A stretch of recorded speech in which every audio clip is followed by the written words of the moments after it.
This is Hannibal here from the Hannibal TV on YouTube, and today I have one of my favorite guests. I've wrestled him, I've watched him growing up. I was a fan of his. He was with the Mega Maniacs, Brutus the Butcher Beefcake, Brutus the Barber Beefcake, the Zodiac. He's had so many gimmicks, and almost all of them were over huge. WWE and WCW legend, WWE Hall of Famer, Brutus the Barber Beefcake. How are you doing today, sir? Hey, I'm doing excellent, man. Good to talk to you again. Good to see you. You got a new couch, I think, maybe since the last time I talked to you, or maybe you're in a different section of your house. Different room, but yeah, this probably is a new couch. We tend to go through them pretty quick. I don't know why, but you got a lot of pets, don't you? We got two little chihuahuas, and they're not hard on the furniture, really. They're just hard on the rugs. So I was noticing before we went on, you still got your full head of hair. That's pretty damn impressive. Well, it's not real full, but I mean, hey, at least it's there. I got something, I'm not Bozo the clown O-ring. Yeah. Head. Did anyone ever approach you? Because I think it would have done well at one point about actually training you to be a pro barber and opening up a Brutus the Barber Beefcake barber shop.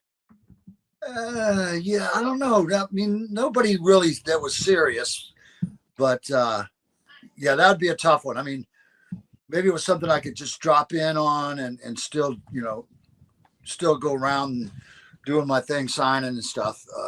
That could probably work, but that's a tough one. Yeah. How have your workouts been lately? You look still pretty big. I work out when I can. I don't go crazy over it anymore. I mean, I got 50 years in the gym.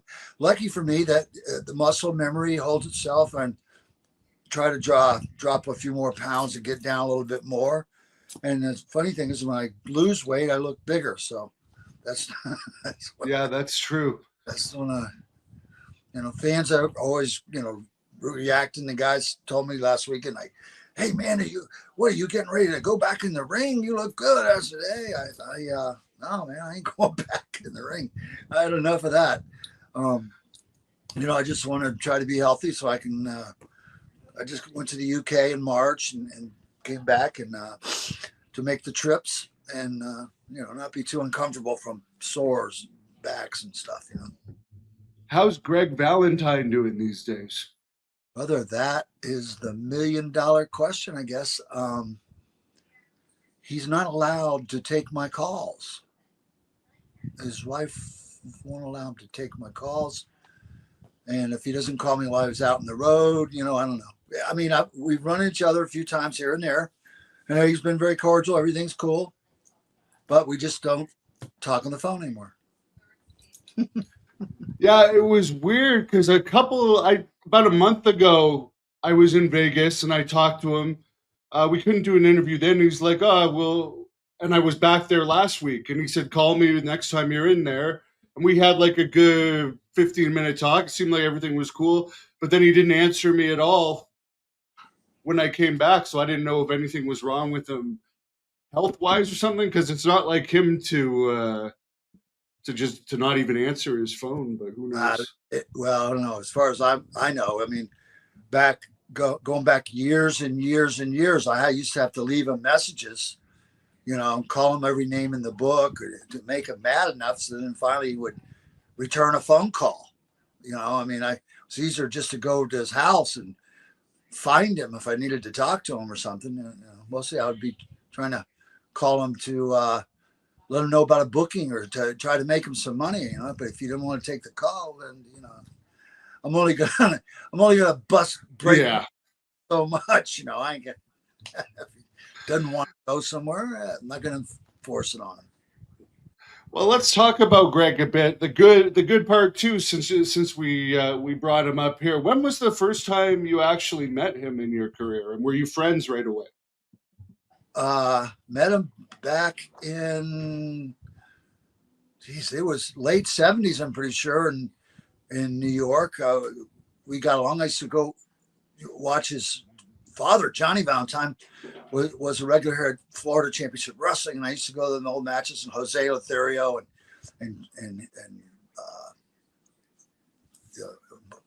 Malenko and Bugsy McGraw and Dusty, and I mean on and on and on.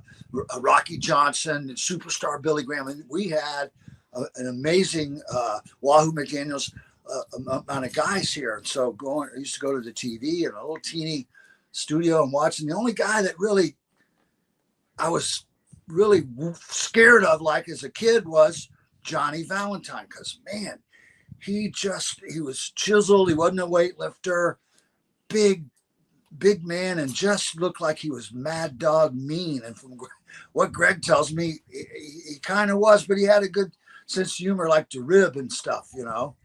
And you know, I met Greg, and you know, Greg was had started.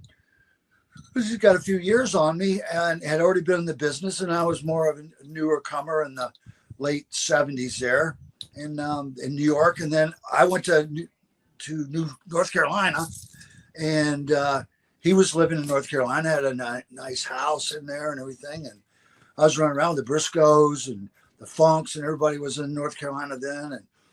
And it was a lot of fun. And, you know, I got on great with Greg, you know, no problem. And then we both wound up back in the WWF in late 93, 94. And I guess he was, I don't know if he had left. I think he might have always been there when I was, he left for a while to go to the Carolinas and then came back. And we, you know, we're friends and stuff. And then next thing you know, they're putting us together in the ring, just to like throwing poop against the wall and see what sticks. And most everybody thought, you know, those Beefcake and his, and then Greg and blah, blah, blah, that won't work. And really, they were completely wrong, because our styles being so different, sometimes that makes it even better. It made us gel. And Greg had his nice robes, you know, I had my flashy stuff, but Greg had the beautiful robes that Wrestling 2's wives were making for guys, for Flair, for everybody back then. And, you know, so we, you know, Greg in his robe and me and my stuff, and the bow ties, and we were flash all the way. And then our styles were so different. Greg was slower, more methodical, doing me, you know, up and down, doing, I mean, not really doing flying, but, you know, moving fast, doing stuff that you really didn't see Greg doing. So our styles melded together and made for real good matches. We had great matches.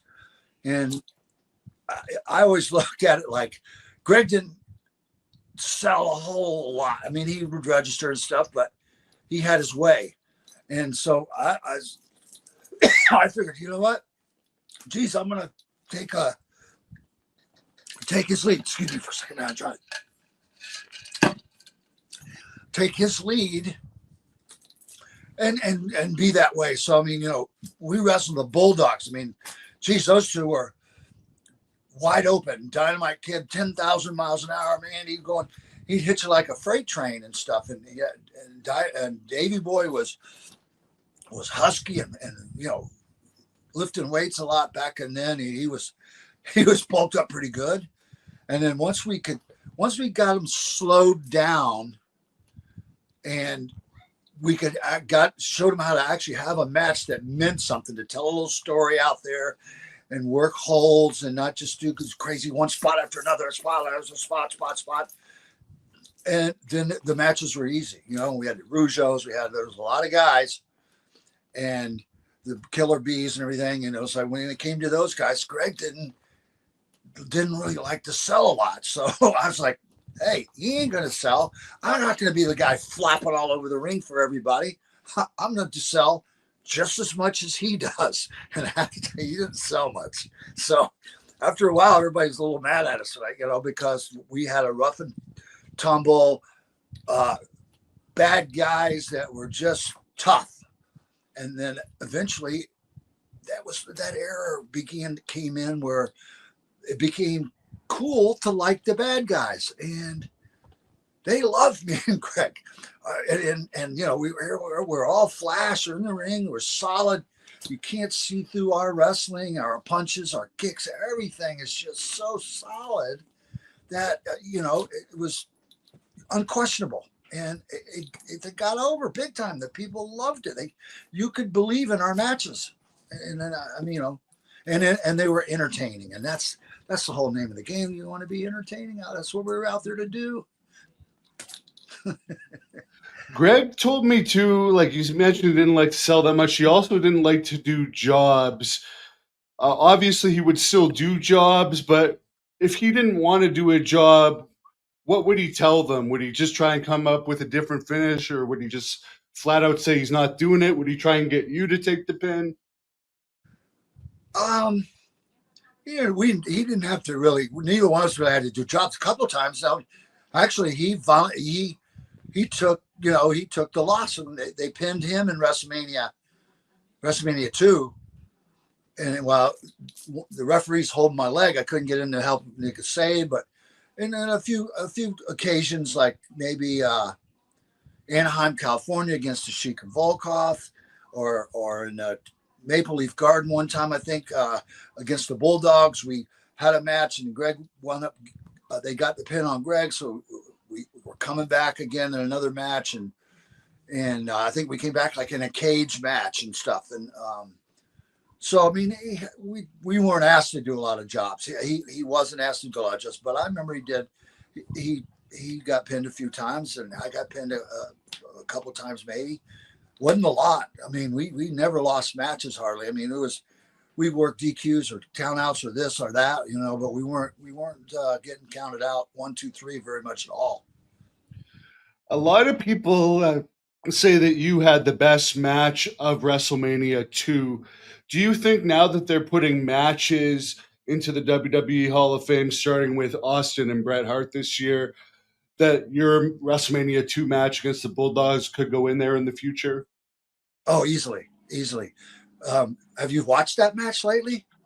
I mean, not since I was a kid, actually. I should go back and watch it again. You should watch it, because Davey Boy and I did a move that I never rehearsed with him, but he trusted me. We were always did this thing where I'd have him like in a semi kind of sleeper thing or a headlock or something, and he would do this flip all the way over and come down behind me and then work in the spots. I mean, he did the press slams with me. I'd be extending up pushing off his shoulder, and I mean, just as high as he could get me in the air and everything.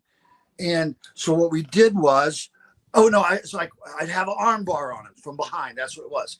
And then he would do the flip over the back. So we went to do that, and we went down, and normally where he'd flip over the top, I held them out at head level with his arms still behind his back, and I brought him down perfectly flat. And I'm telling you, it looks like I killed him. Like it should have just broke his arm. That's it. Done. It was amazing. And we never practiced it. We never even talked about doing it. I just started up before the match, asked him if he would do it. He said, sure. And I took care of him. Boom. And then we kept going. I mean, it was a great match. It was a tremendous match. We just, those guys were fantastic, and we had fun. It was, I hate to say it, I love the guys, but they weren't prepared to get the belts yet.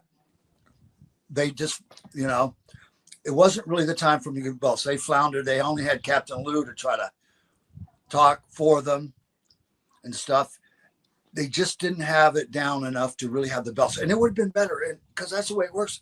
You leave the belts on the heels. The baby faces are chasing them all around. The people come because what? They want to see them beat the bad guys and win the belts, right? Oh yeah, 100%. Yeah. That's one of the main appeals. So if the baby faces have the belts, what's the incentive? Yeah. To come watch the match?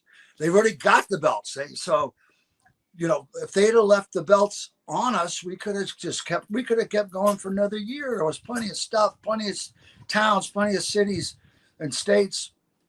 And, and they could have chased us, and they could beat us almost every night, but not get the belts and just go and go and go. But they took the belts off us. And then, then WrestleMania 3, they split me and Greg up. It was a George Scott thing. George Scott was the booker there, I think. And he was one of Greg knew him well, was his buddy, like from the Carolinas and everything. I didn't know the guy at all. But there was always something. We always seemed to be somehow in the shit house and, in the outhouse with this guy. And so then, they broke us up, which was, I was having a great time doing the heel thing, tag with Greg. I enjoyed the heck out of it. And I learned a lot from Greg, and he taught me the road, like being in New York and Jersey and stuff. Cause learning how to get your way around New York City and Long Island and Jersey and all that it's a horror story. And Greg was good at it, and he knew all the places, all the shortcuts, and he showed me how to get around, and it worked out good. Because once I went on my own as a babyface, then I needed that, because I'm not really traveling with anybody, and I'm on my own to get everywhere. And so it prepared me to be on my own and to flourish. And you certainly did. Could you tell us a bit more about the travel, which was absolutely horrible back then? But wrestling was so popular, they needed you guys in 3 towns a night because you were drawing, you were selling out. We were selling out every night. Yeah, people don't understand how many people say, "How much did you work?" Blah, blah, blah. We worked 355 days, and on those 355 days, on like every couple of weeks, we did television on Monday and Tuesday. And if you're a feature, and we both were, you wrestled 4 TVs on Monday and 4 TVs on Tuesday. Sometimes matches are fairly short. Doesn't matter. When you lace up your boots and you get in that ring, it's just as dangerous being in there 1 minute as being in there 25, 30 minutes, whatever. And it's stressful on your body. And then we were wrestling matinees on the weekends. So on Saturday, wrestle in the afternoon, and then sometimes hauling butt in cars, or sometimes going straight to an airport, hopping on a charter jet and flying 500, 1,000 miles to another big city, and then rushing to the building, and then running another big show. The shows there were so many people, they were making so much money, the merchandise and everything. Sometimes you wrestled as many as 20 matches in 1 week. I know that sounds impossible, but it was true. And after the year, I went through my book and went and looked and did an interview with CBS because they wanted to know about WrestleMania 1. And I wrestled from 1983 to 93, 5,000 matches, which seems impossible, but that's crazy. It was. We were, just wrestling so much with no days off. Greg and I had the belts. We wrestled 100 days in a row without a day off, which meant we'd only get to go through like Florida. We both live in Florida. We'd come to Florida to wrestle a couple days, maybe Tampa, Miami, Orlando, wherever. So we actually get to go to your house and change out your clothes and everything, maybe even sleep in your bed for a night or two.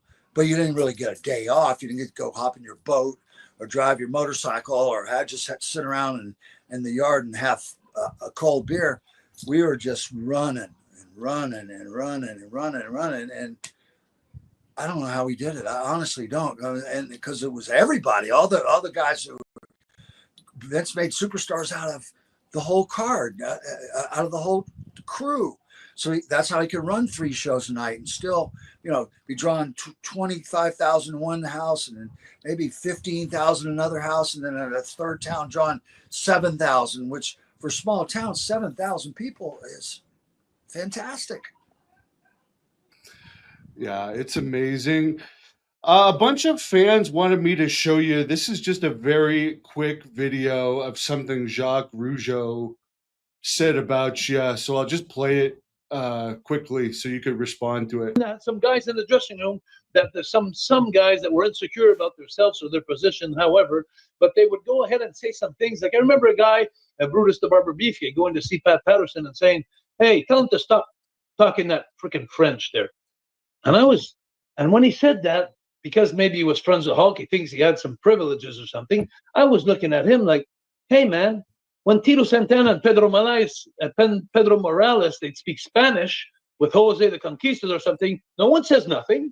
And I still don't understand what they're saying, but I don't give a shit because I don't think they're talking about me. I don't feel like that. If they're more comfortable talking in their own language, it's normal. It's just normal." So a lot of the boys had heat when Pat came to me and Raymond. He says, "Hey guys, do you mind speaking English?" I looked at the Pat and I said, "But no shit, tabarnak." like I'm gonna. Brother, Did that actually happen? No, hell no, that didn't happen. Jesus, I could care less if he spoke Greek. You know, it didn't matter to me what language you spoke. Because I wasn't that great a friend of him. You know, I'd say hi to him, and then we had to wrestle him a few times here and there, but it didn't matter to me what he spoke, you know. And Tito and I have been friends forever. And Tito spoke his Spanish, but didn't walk around the dressing room speaking Spanish, kayfabe. And we, you know, the old, kayfabe. In the old days, somebody was sitting over there speaking French. You might say, "Hey, kayfabe," you know, because like you might be, he's sitting there talking about us right in front of us, but we don't know what he's saying because he's speaking French. I mean, but I don't even remember anything like that ever happening. I never really cared what he said or what he did. Didn't matter to me. I didn't pay any attention to it. So I never would have told Pat Patterson, as I was no stooge, that you're speaking French and we don't know what he's saying. That didn't happen.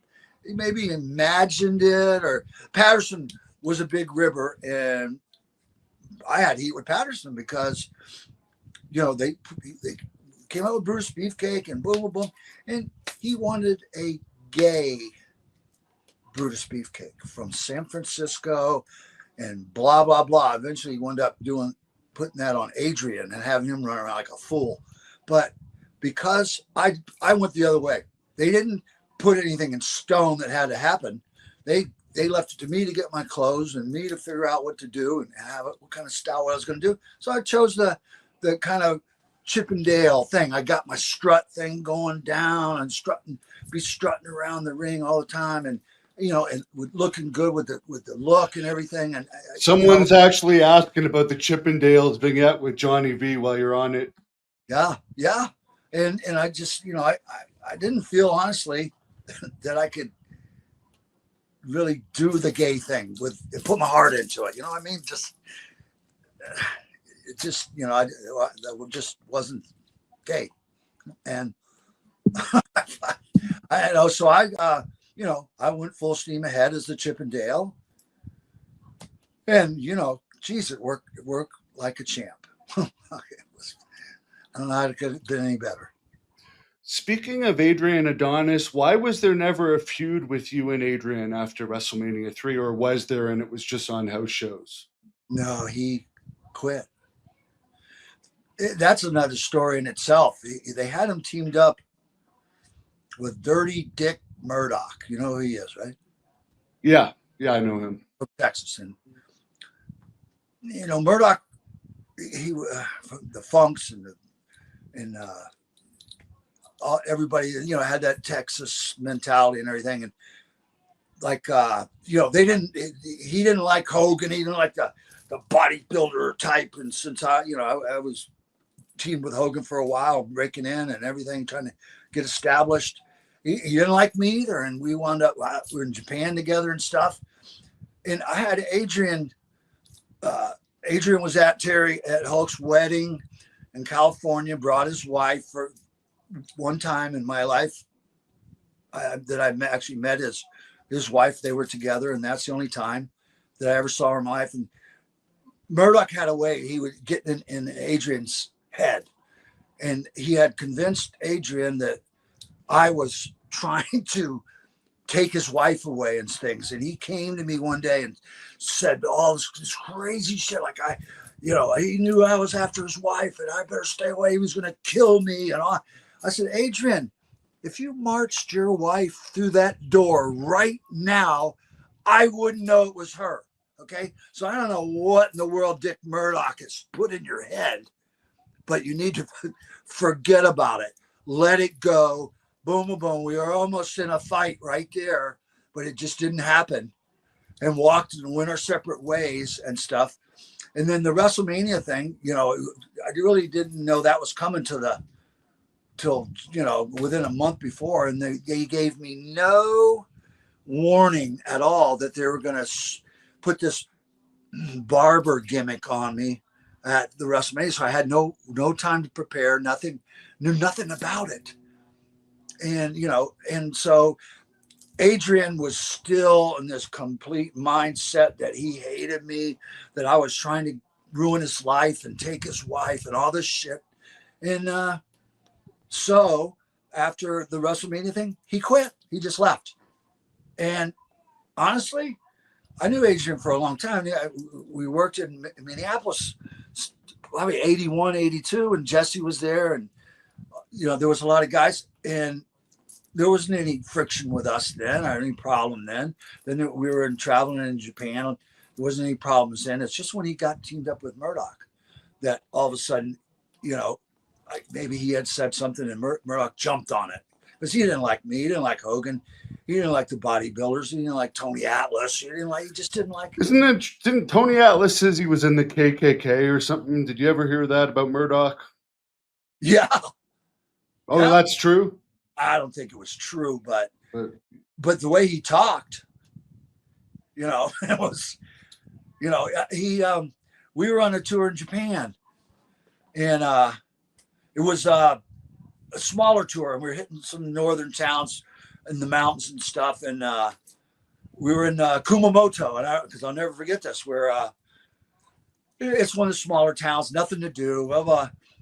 And the Yakuza boys, the local guys, love wrestling. The sumo was their deal. They came to the matches, and our interpreter said, you no go with mafia guys. No go with the Yakuza guys. You guys don't go. So yeah, we said yeah. And then afterwards, they came and grabbed us, and then Murdoch tagged along.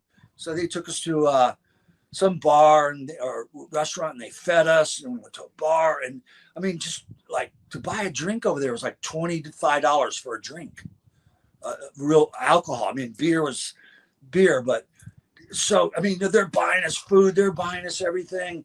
We're sitting in the bar, and they keep bothering me. They keep saying Beefcake. I mean, no, it wasn't Beefcake. There was they called me Ed Leslie. Edo. Arm wrestle.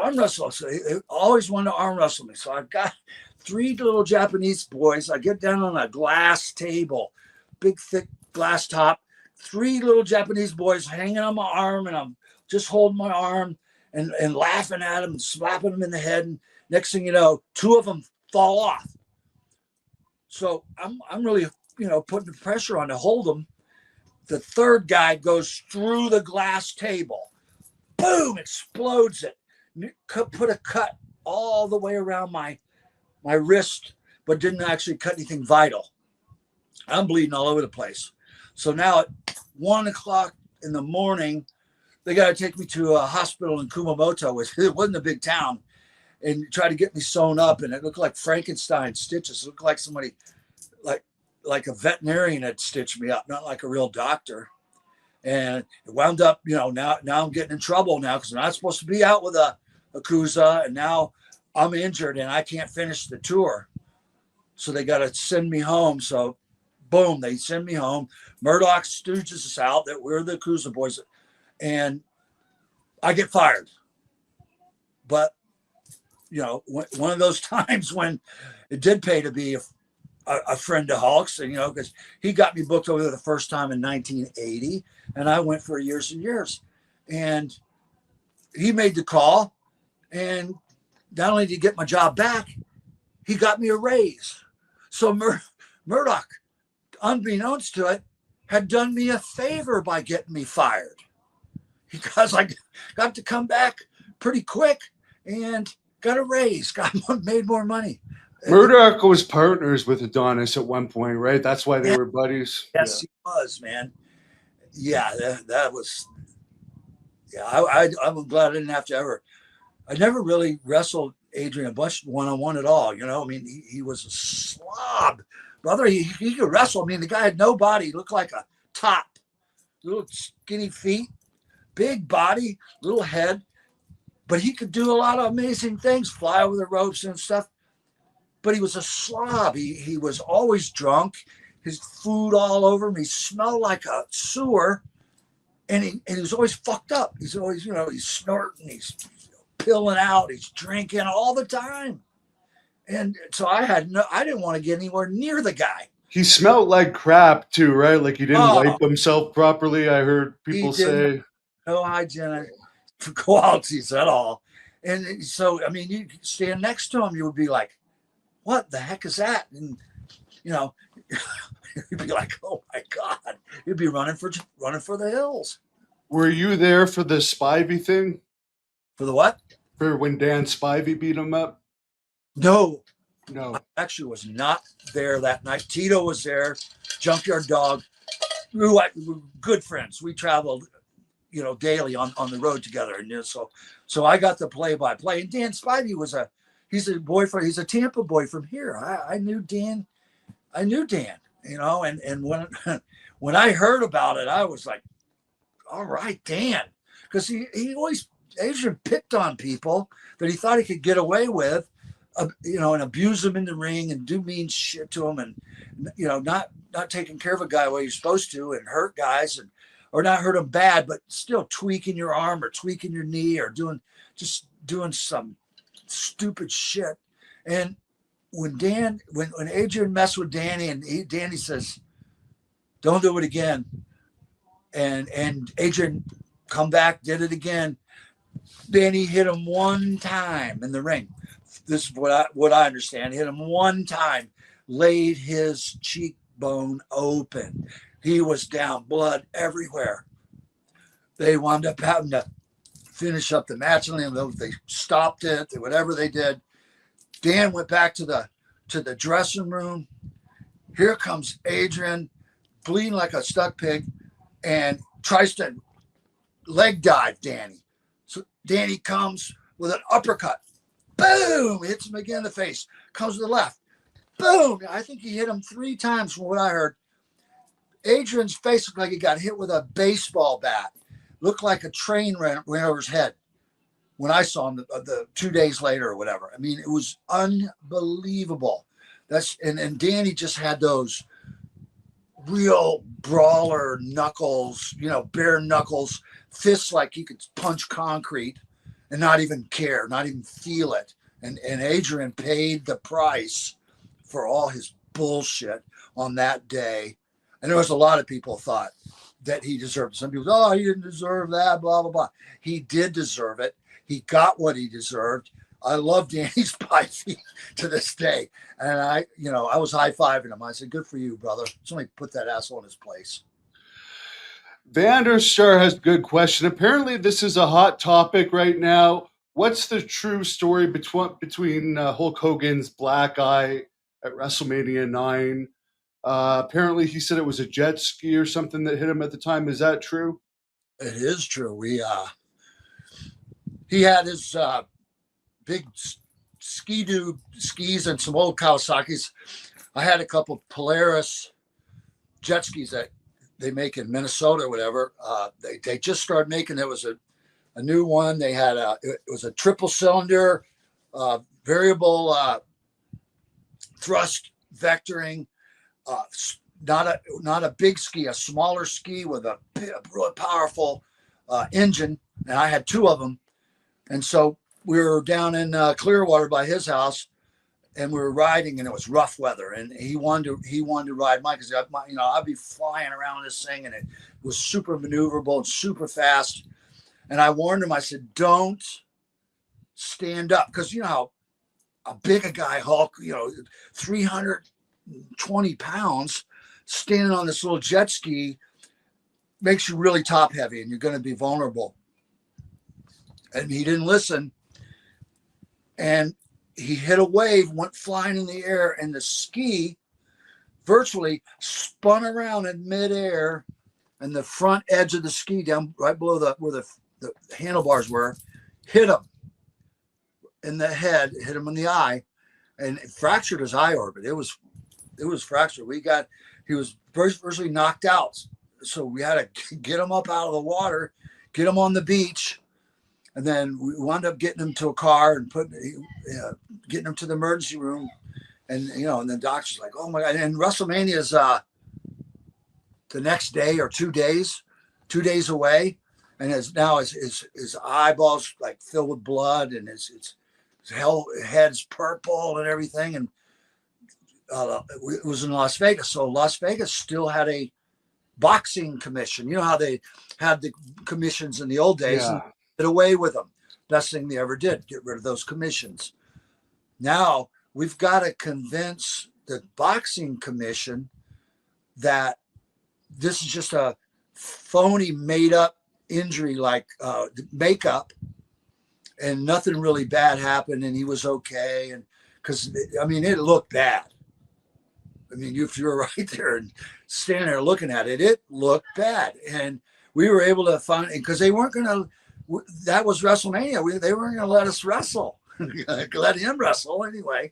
And so we convinced. We said we were in a bar the night before in a restaurant, and we came out.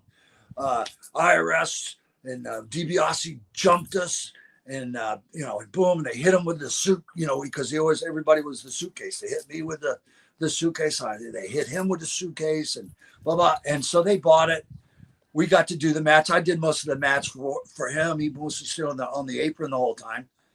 And boom, we worked it, came out okay, walked away.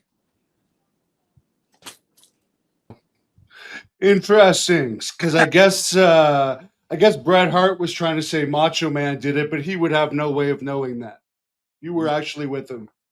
No. Macho was a little temperamental and shit, but Macho Man wouldn't do something like that. He wouldn't. Around WrestleMania 9, when you were doing the team with Hulk Hogan, were you going around on house shows and teaming with him too, or was it just for the WrestleMania? We might have done a few house shows, but not all that many, because they wanted. They were really trying to hold back and keep it, fresh for the WrestleMania, for the pay-per-view, not show the whole country the match before WrestleMania.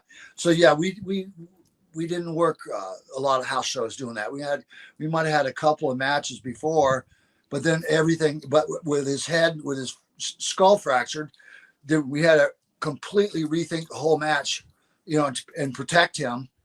And so, it changed everything. So it didn't matter what we had done before anyway. What do you think about the whole Hulk Hogan feud with Bret Hart? As someone that was back there during the time, was Bret as outspoken back then as he is now about the situation? Bret never talked that much. Really, when all this stuff, mostly, right after WrestleMania 9, that's me and Hulk. We left. We came to Florida to get ready to start filming a television show about the superboats, ex-Navy SEAL, and with Chris Lemon's. Thunder in Paradise, I think it was. And we're going to start filming that. So we didn't wind up in the dressing room a lot, like when the Shawn Michaels thing went down and that, that whole thing. We weren't around. We were long gone and in Florida filming movies and filming TV shows and doing all kind of stuff like that. We were out and away from it. And then next thing you know, WCW is filming right down the street from where we're filming, and half the guys are all there every day because we got 30 Hawaiian Tropic models on our set. Beautiful, beautiful girls. And tough job you had there. Tough job I had. everybody wants to be there. Sting and Neidhart and Hercules, and I mean, everybody. O.J. Simpson I met at Disney World at the Swan. We were having sushi at the Swan, and there's O.J. hanging out because of the Hawaiian Tropic Girls. He liked the blondes. What other celebrities have you hung out with? Being like Hogan's best friend for so many years. I mean, you were there for the ride, and you were a star yourself. But like you were at the top of the top in those days. Well, I appreciate that, brother, for sure. Well, Tiny Lister, Zeus, who was involved in the SummerSlam '89. And then the cage match afterward, and then he actually came and did a bunch of matches in WCW and some pay-per-views with us.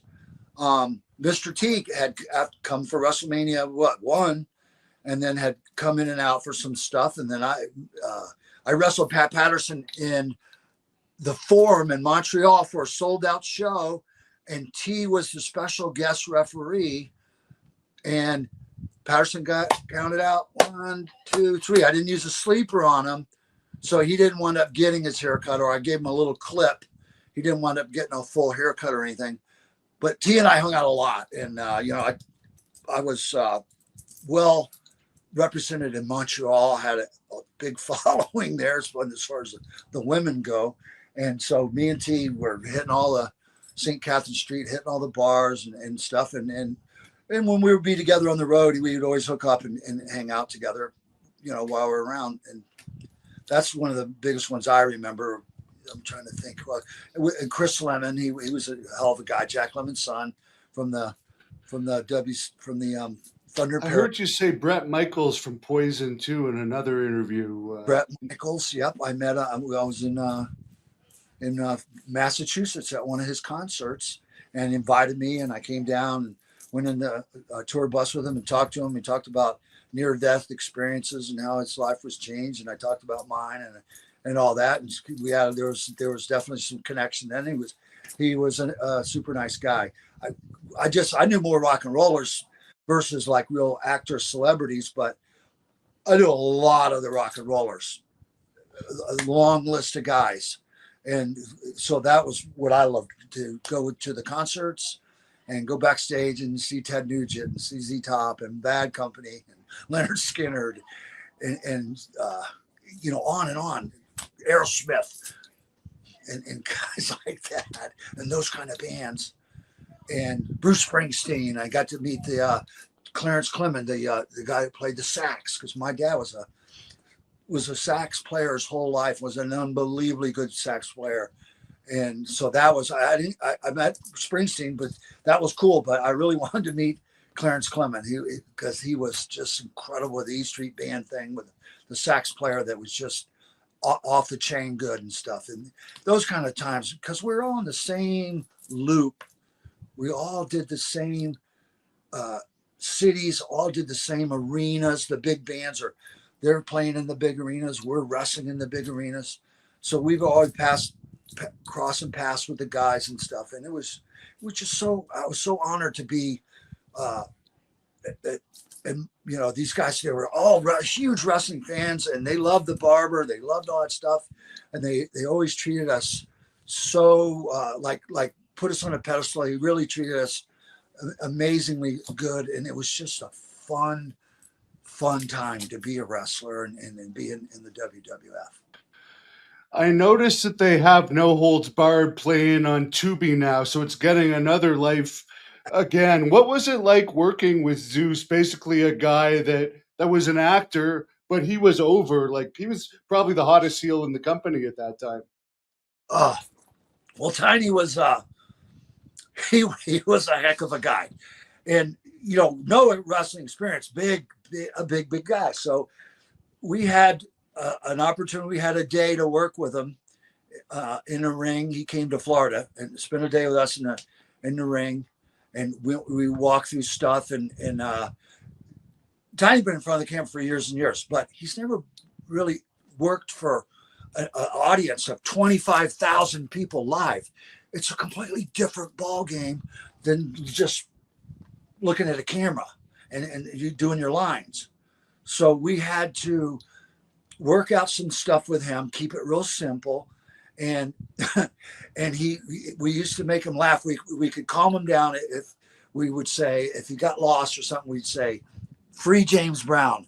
And that was his catchphrase. And that would kind of calm him down. He would relax and stuff. And we had a couple of things that he always would fall back to in case he got lost. But honestly, he listened to us.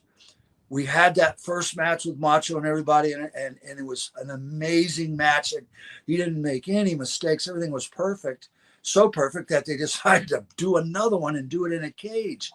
And that blue steel, the big bars and stuff, great for climbing up on, terrible for trying to hit, because it would leave big welts on you. You could break bones hitting that thing. So that was a tough cage match to come out of without getting hurt. And but you can actually climb up on it and kind of work up on the cage, and that's what we wound up doing. But the match, once again, he was calm. He listened. We did everything that we had told him and showed him. He would pick me up. He'd grab me, and I'd grab his hands, and he'd lift me up in the air with that chokehold, and I'd almost be giggling to him, going, "Free James Brown," and he would start laughing almost, and he'd have me up in the air. It looked like he's killing me and drop me and everything. And it was such a fun and honor to be in there and to have his trust. He trusted us enough to go on pay-per-view in front of the world and not make a fool out of him. Instead, make him look like King Kong. And, I don't know what else to say. That was it. It's a tremendous match. If that match doesn't go in the Hall of Fame, I don't know what match would. Yeah, that was huge at the time. Someone wants to know why you left WCW. Was that just your contract running out? No, didn't really leave it. The WCW started flailing a little bit. Things were happening, and Bischoff and his butt boys were all making $700, $800, $1,000, $100 a year, making all this money. Nobody was wrestling. Nobody was working. They weren't working house shows, and so they the company was floundering a little bit there. They brought in, I don't know if it was AT&T, one of the big phone things was merging with Turner, and they did an audit on the company. And when they saw all these guys making all this money, and they weren't bringing any money in, wrestling and house shows or anything like that, they cut everybody. They stopped it. They cut my contract off midstream. They still owed me, I don't know, 70, 80, 100 grand for the rest of my contract. And it wasn't even worth trying to go after, because, they got all the money, they got all the lawyers, and I'm going to hire somebody to try to get 100. If it was $1 million, okay, it would have been worth it. But 100 grand, it's going to cost me 50 grand just to try to win 100 grand. And then they're going to take 50 grand, and it wasn't worth it. So I just, and then that was brutal, because I didn't see it really coming. I wasn't expecting to get cut off. And I had just refinanced my house, had a huge mortgage, big house, beautiful house, planning on staying with forever. Wanted to have to sell it because couldn't make the payments anymore. There wasn't enough work. Working independents couldn't make the money as an independent to pay the bills. And that's too bad. What happened with the XWF that was around for a while? People were saying that was basically just an excuse to party all the time for the guy that owned it. Apparently, that's what I heard. Yeah, the guy was loaded. Loved hanging out with wrestlers, Knobs, and those guys were in, Kevin Sullivan and Greg and Mr. Perfect, even a lot of the announcers and guys from WCW days, but they wouldn't put me in it. I was like, why? Everybody else is getting all this free money. What about me? Well, what did I do to you guys? and you know, it was kind of a weird thing. And I was like, all right, hey, whatever. And so I steered clear of the whole thing. Wow, I didn't even know that. Yeah, didn't go. Everybody, even David Penzer. Yeah, these guys are pulling down money for this guy, and they're not wrestling. What kind of money are they going to make the company? You know, and I was in a position to actually contribute, and they didn't want me there. I don't know why. You were in better shape too, because like, I mean, I wrestled you like around 2007 and you were still in good shape then. You didn't let yourself go or anything. Right. Yeah. 2007. That was. Yeah, it was around 99 and 2000, man. I was 220 and shredded, 5%. And then it all went to hell right when I was in the best shape of my life. And then the company went under. And you know, I don't agree with Vince trying to take it over. If anything, he should have come in and propped it up and kept it as a separate entity, separate. Call it something else. Didn't have to be WCW anymore, but keep it separate from WWE. And the competing companies could have made bank. They could have got richer. They got rich as it was, but trying to take over everything. When Vince took over his competition, it all seemed to kind of go downhill, and things didn't seem to go as well, you know. Yeah, there was a 20-year dry period in wrestling before AEW came. Well, our business, it goes through those ups and downs, you know. That's just the way the wrestling business is. You got real high points. We were lucky coming into the late 70s and early 80s. It started to pick up some momentum, and then in the 83 and 84 with VH1 and MTV and all in Hollywood, everybody wanted, and the NFL guys, they wanted everything, and everything.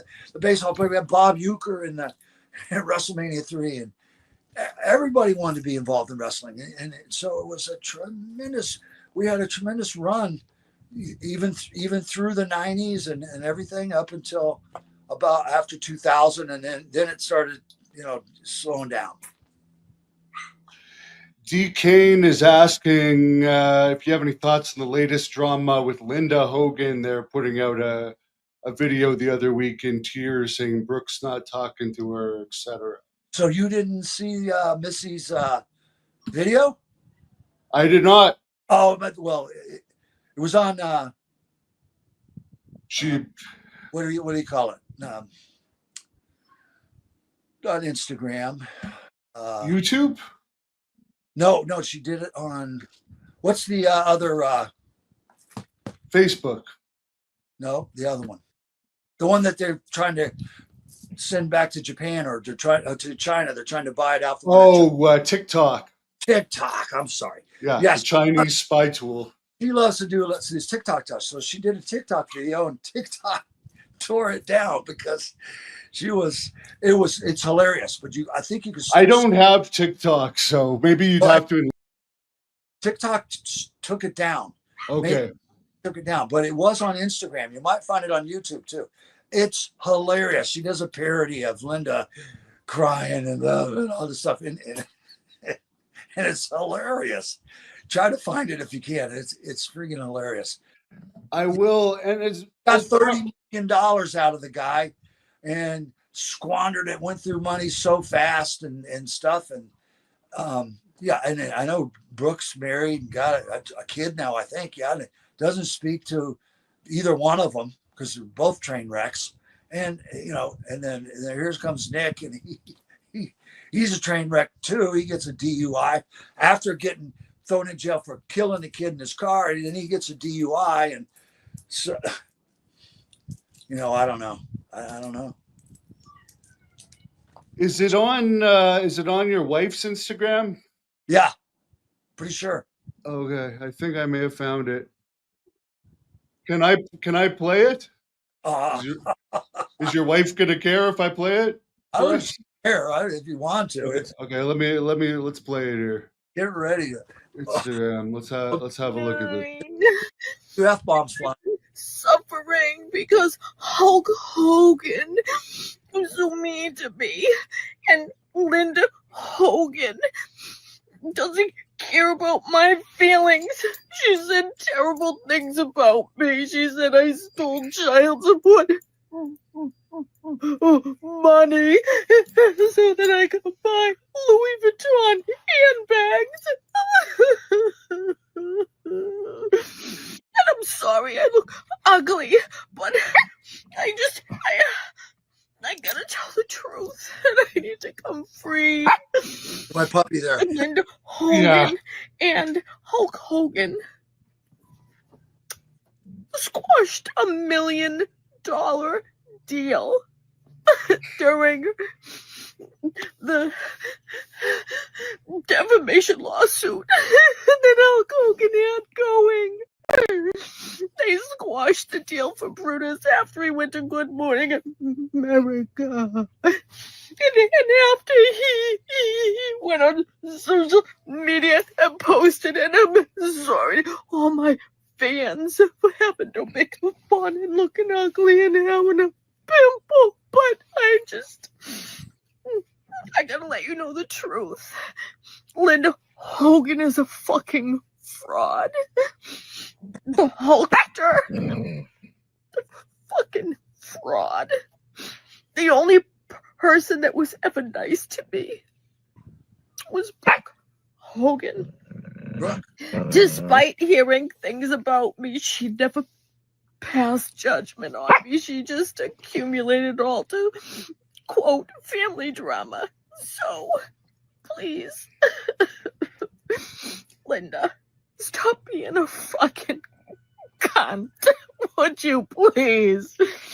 And Terry, Hulk Hogan, you've had plenty of time to rectify the situation with Brutus, and you just won't. And I'm not sorry that I rejected you. It's not about that. Well, we could watch the whole thing on your wife's Instagram page, but she's quite an actress. She's quite an actress. Wow. She is funny, and she's been doing these parodies and stuff on Hulk on her thing and for a while, because I'm the commissioner of Boca Raton Championship Wrestling. We've got a great little group going out of Boca Raton, wrestle every couple months. Tremendous NXT guys. We got a giant. He's 7 foot tall. We got really good athletes. Tons of guys. Most of them everybody works for AEW and TNA and all the different companies, and then they'll come work for us like once every couple months when we do a show in Boca Raton, and so she's like, they call her the glamorous, Missy, or they got their own name for her and everything, and we have fun, it's go out there and have a good time. So I take it you and Hulk aren't friends anymore then, or okay, so you're on speaking terms though, right? Or did something else happen since then? I don't really speak. I ran into this guy Ronnie one day. I was in the building right by where his beach store is, where he sells memorabilia and all the stuff. And the guy come running out and stopped me, and I talked to him for a little while and everything, blah blah blah. And I said, you tell the big man, I said hello, and blah, blah, if he wants. Give me a call, or I'll call something. I tried to put the olive branch out, tried to send the message, let there be bygones be bygones. Life's too short for all this drama, and he wasn't having it. So whatever. What she said about him rejecting him. Yeah, he hit on her basically, and there's a bunch of stories flying around about wives and people that he's hit on, and it's not pretty. Hogan? Yeah. Really? I did not know that. Well, yeah, I was. Believe it or not, it's true, or somewhat true anyway. They definitely tried to hit on my wife right in his kitchen, and then she told them off, and then next day that was it. We weren't welcome. But then he got the excommunication from WWE over the N word, like The Rock and shit, didn't want to have anything to do with them, and blah, blah, blah, blah. He was out in the cold. And then when they called me about coming in to do the Hall of Fame and asked, who I might want as a presenter, but they weren't going to have presenters. And I said, well, I don't know. I don't even, maybe like Greg or maybe Hulk. And so they said, okay. Vince said, okay. And we'll actually allow, but Honky wanted something. Harlem Heat, they wanted their own presenter. They were actually pissed. Stevie Ray was cussing and screaming on the bus going over to one of the things about how, Beefcake was getting special treatment. They wanted their presenter because I got my presenter. It started a whole drama thing, but it got his foot back in the door for Vince in a way that, boom, it was acceptable. And then he did the presenter thing and screwed it up bad. Started talking about the Zodiac in the speech. Listen to the speech sometime. He starts talking about the Zodiac. Well, that was. I have no recollection of him mentioning the Zodiac. I'm going to have to listen. Talking about WWE. Zodiac happened in WCW. Because he invented the Zodiac, right? That was his gimmick, yeah.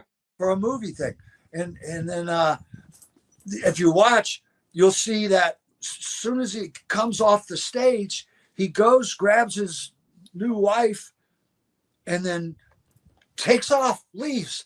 Doesn't even wait for the actual presentation of the, of the Hall of Fame deal. Listen to your thank you, Terry, and all that shit. He was gone. Yeah.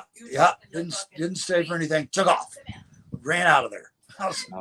And I didn't even know it till Missy actually showed me one day. We were rolling it back from YouTube or whatever, and she shows me. She goes, "Watch." He runs out there, grabs him, takes off. Didn't even stay for it. Why do you think they're not using him this year at WrestleMania? Because I've heard nothing about him doing anything this week at WrestleMania. I don't know. Well, what goes around comes around. Did you see the thing where they announced him on Netflix and they booed him? Yeah, I mean, that was all over the place. I felt bad for Jimmy because Jimmy's Jimmy. He don't hurt a fly. And Jimmy's nice to everybody and bends over backwards to make everybody feel good and wanted and everything. Never says a disparaging word about anybody. And so, he had to be part of that, which was crappy. But, God, I got to tell you, I was still going out, 2 or 3 times a month, sometimes cities all over there, when people who used to, I used to have that Mega Maniacs picture on my table. I don't even bother anymore because nobody will buy it. So many people don't like them because the things that it's an accumulation of things in the last few years that have come out about him and things he's done and things he said.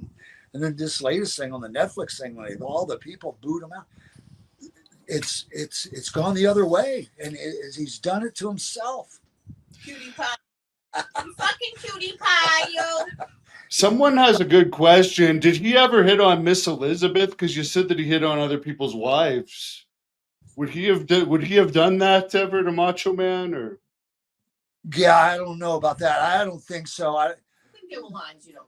No, in the Macho Man, that if he actually would have caught him hitting on her, I think that there could have been a real trouble in that. But I mean, she actually managed me for some matches that we had.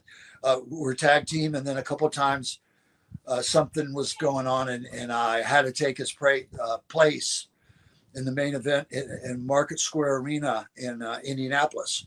That's a big arena. That's 25 to 30,000 people, and so Royal Rumble's been there, I think, in the past. Or a week before, they had to plug me in to his spot.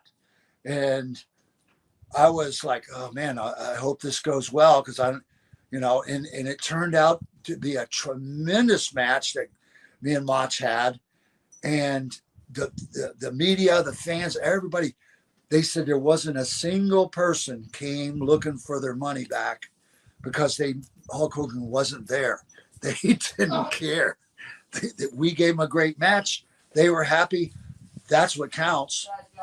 And, you know, and that really was, it was a big boost kind of for me personally, because it let me know that, man, you know, I really have come through and stood on my own and done and been able to break on through as Brutus, Beefcake, as the Barber, whatever, without anybody standing behind me, pushing me. I did it on my own, baby. And I stole the show. What were your thoughts when you heard that Hogan had done that with Bubba's wife and Bubba had approved of it? Were you aware of that before it happened? Or were you kind of like, what the hell? Because you were friends with both of them, right? Right. Yeah. Bubba used to come around to Hoke's house to work out. I mean, his wife was hot. I'll give him that. Yeah. Yeah. Before I actually moved back down here, I was living in Boston, and Missy used to talk to him on the phone, but had never met him personally. She used to talk to him on the phone. Sometimes he'd call me almost every day. When are you coming home back, Brutus? When are you coming home, Brutus? When are you coming home? When are you coming home?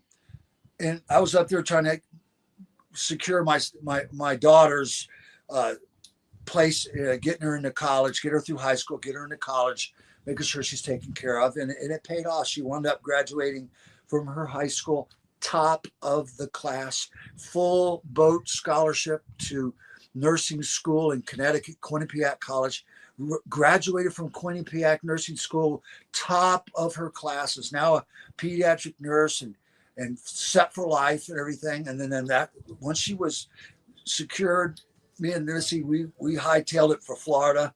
And when I got here, he says to me, I didn't know you were going to bring her. Why did you bring her? I was like, what? What are you talking about, man? We've been talking on the phone every day. And he's telling me about, how Bubba wants him to screw his wife, and they're going to film it, and they want to sell it on the line as a porn. And there was all, and I kept telling him, man, are you crazy? Have you lost your mind? Don't walk away from that. Run away from it. It's going to be trouble. It's not going to be what you think it's going to be. And he wouldn't listen to me, and because Bubba really had his ear. Bubba used to call him 20 times a day, had him on the radio every day. They were kissing his ass. And his head was so big, you couldn't fit through a doorway. It had to be a double wide door just to get his big head through there. And, and it all wound up going south, that Gawker thing and everything. And did he actually get the money from Gawker? Did he actually have that whatever million it is? Oh, they awarded him like $50 million, but as far as I know, he didn't get that. He might have got something, but he sure didn't get $50 million. So his main money now is probably his WWE deal and whatever he gets from the beer company. Yeah, he got his new beer, which sucks. I don't think it's available in Canada yet. I wouldn't doubt it. They'll probably ban it up there if they're smart. Someone wants to know, and a bunch of people have asked this, do you have any Andre the Giant stories you could share with us? Andre. Yeah, well, this is a good one. It's in my book. It's kind of a double story. Well, two stories, two quick stories. We always stay in the Keio Plaza in Tokyo. It was like an 80-story high building, big, beautiful, huge hotel, beautiful place. And we'd always come in, usually into the Keio, and then we'd hop a bus or we'd hop a train or the bullet train from there and travel the country, do our tours, and then wind up back at the Keio Plaza before we'd take whisked off to the airport and fly out. And Andre, the bathrooms and the hotel rooms were small. I mean, Andre would have a problem in a huge bathroom, and he couldn't. There's no way Andre could go sit in the toilet in a bathroom.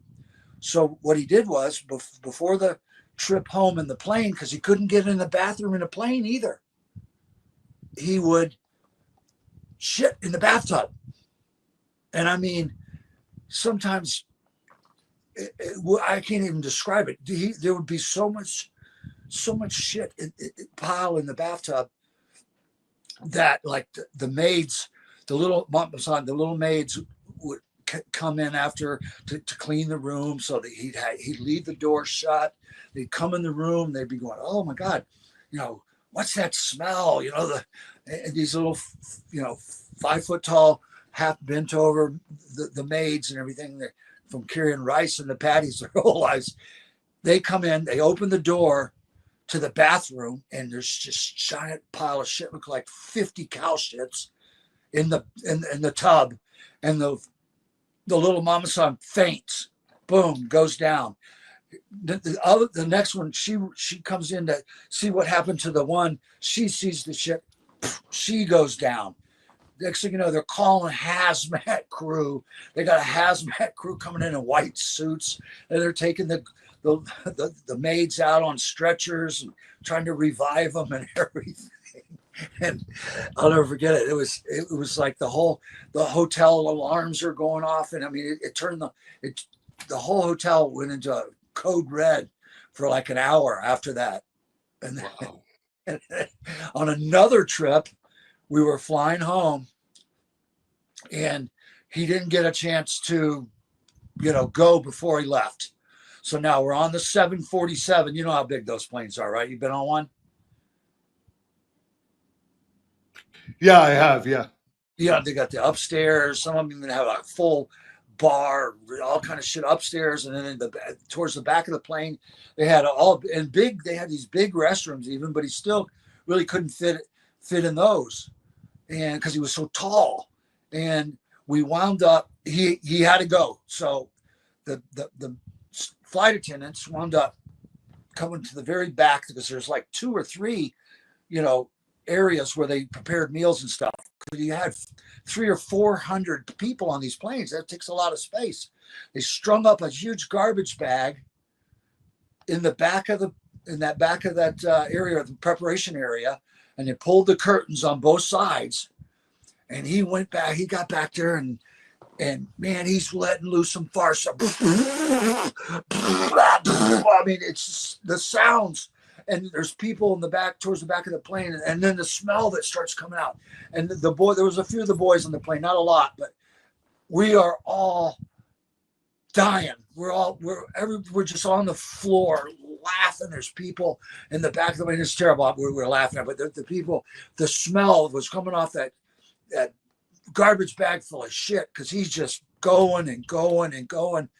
And there's people throwing up and crying and screaming. So they're holding the garbage bag under his ass, basically? Basically, yeah. Oh, my God. Yeah. And the poor flight attendants, they were so horrified. A couple of them had to just go and sit down. They couldn't even, they had to take a couple hours off duty. They couldn't even handle it. They were just so grossed out, so horrified. And it didn't bother Andre a bit. He just, he could said like this, said, okay, went back up to first class, sat down, and started drinking again. Would he always buy the drinks? Is that true? You got free drinks if you got to hang out with him? Yeah, pretty much. A lot of times they weren't charged. Everybody gave Andre drinks. And if you were hanging out with them, they pretty much gave everybody drinks. It wasn't like he had to buy everybody rounds, or because he certainly would, but he didn't really like all that many guys anyway. So there weren't a whole lot of guys hanging around for drinks and shit. But I was lucky. He liked me, and I got along with him. And a lot of tours in Japan. We had some pretty good trips and stuff, and had some fun.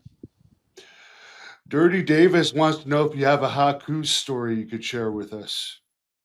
Ooh, let me think. Oh, yeah, geez.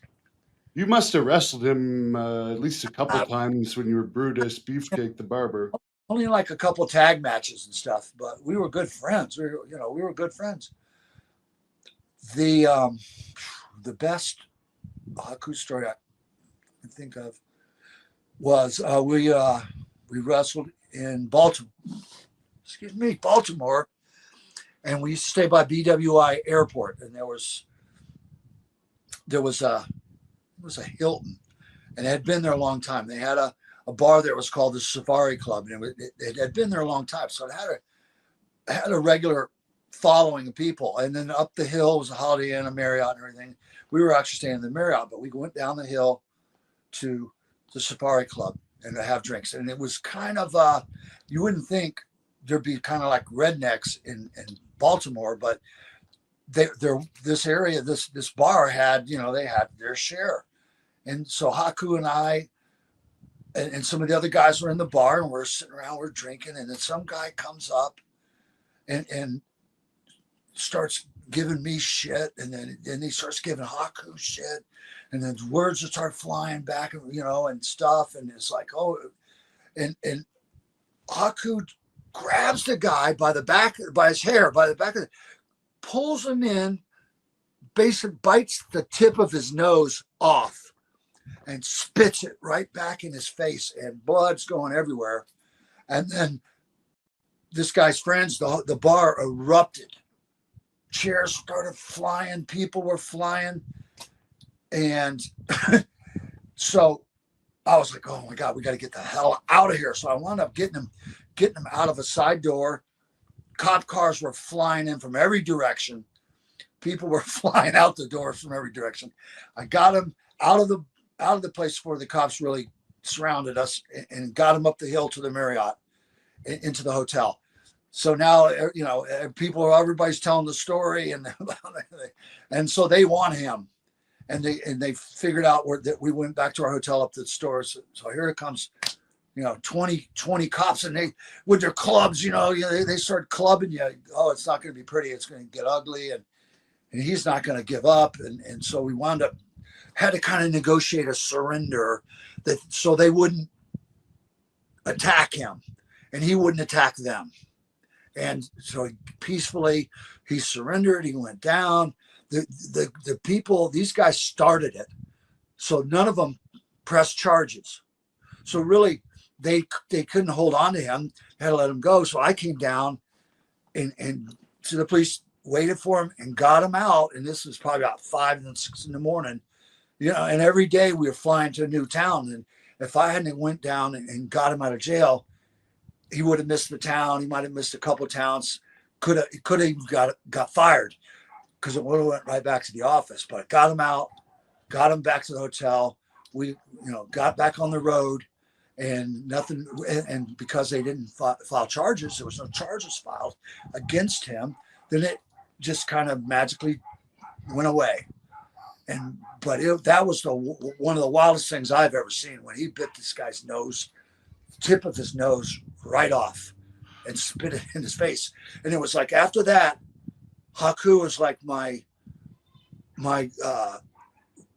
best friend in the world, like savior. I mean, he was like always like, hey, is anybody bothering you, man? I said, no, everything's okay. If I said, hey, that guy's bugging me, Haku would go over and smash him, because it was like he appreciated the fact that he was on his own down there, and I was the only person who came to help him. And I helped him and got him out of there, got him to the airplane, got him back to the airport, and got him on a plane the next day. And he didn't lose his job. He didn't get in trouble. And it was like forever. I mean, to this day, he still treats me like, just like I'm like a god to him, that I helped him, and it was a pleasure. I didn't do it to get anything out of it. I loved the guy. I thought he was, the Samoans and were my friends. They helped break me into business. They always took care of me, treated me like family.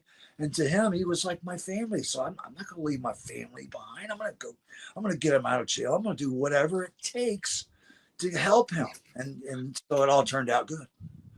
Now, I've never heard of this story, but somebody says Tama, aka the Tonga Kid, did an interview where he claimed Haku beat you down. Have you ever heard this? I never heard this. I've heard a couple times. A couple of people say something. Him and I were talking in the shower one time or something. And I made a joke because, he did those. He wasn't real big on the chops, but he would do. His hand was like I've taken them. I've wrestled them. Right. They're like bear paws. You know, and I was joking. I said, please don't hit me with that chop. So somebody took it as that I was complaining because he hit me with a chop, and I was crying about it. He hit me with a chop, but it was completely the opposite. Because I had heard that down the road. A few years later, I'd heard it. Yeah, we heard you were in the shower and you were crying to him about because he hit you too hard. I said, no, that wasn't the case at all. I was making a joke out of it. I was ribbing him, kind of saying, you know, brother, you know, blah, blah, blah, we'll do it, but just don't hit me with that chop. You know? And so, you know, to this day, I don't pay attention. There's a lot of jealousy, brother. There's a lot of jealousy. People were jealous because of me. They said, oh, you got Hulk's buddy, and you get everything, and you go everywhere, and you're such a Bischoff has a new video out too. I didn't watch it, but didn't he put something out about you on an airplane or something recently? Or he said about the guys. Yeah, he said I pissed on the plane. He publicly pissed somewhere, right? Is that true? The Nasty Boys had done something crazy, and they got in trouble and stuff on the plane. But you know, yeah, it definitely wasn't true. But you know, he loved just making up shit.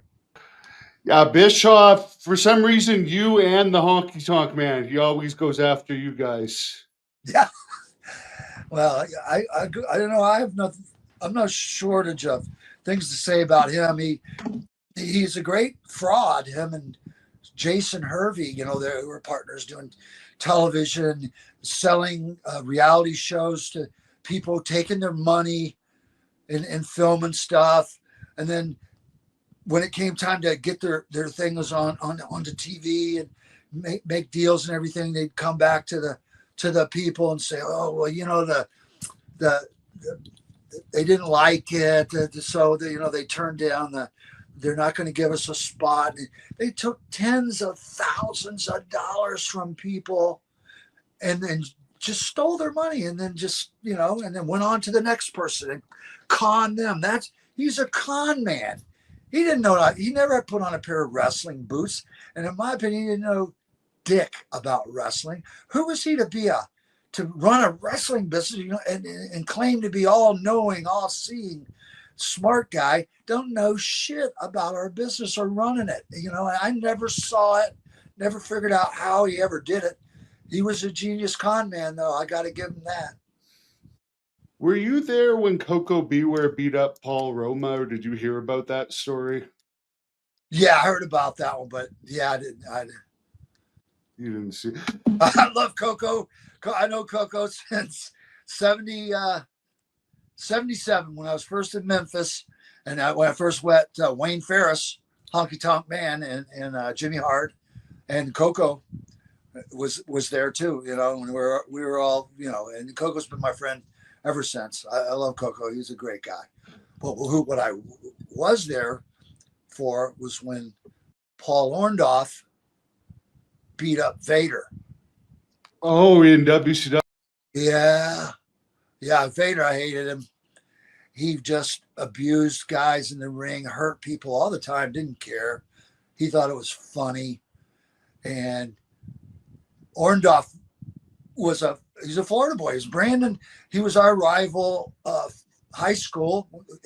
They called him the Brandon Bull. And in high school, he was benching like 300. He was just jacked. And they said he has his shower shoes on. He went in the shower and he put the boots to Vader and he just pummeled them. They had to pull him off finally because he just pummeled the living shit out of Vader, and everybody applauded him because Vader just deserved it. He was a bully, and all he ever did was bully people and picked on weaker guys and stuff, you know, and deserved it. I wasn't lucky to be in a couple good places. I know you didn't like Warrior too much. Is there any Ultimate Warrior story you could tell us?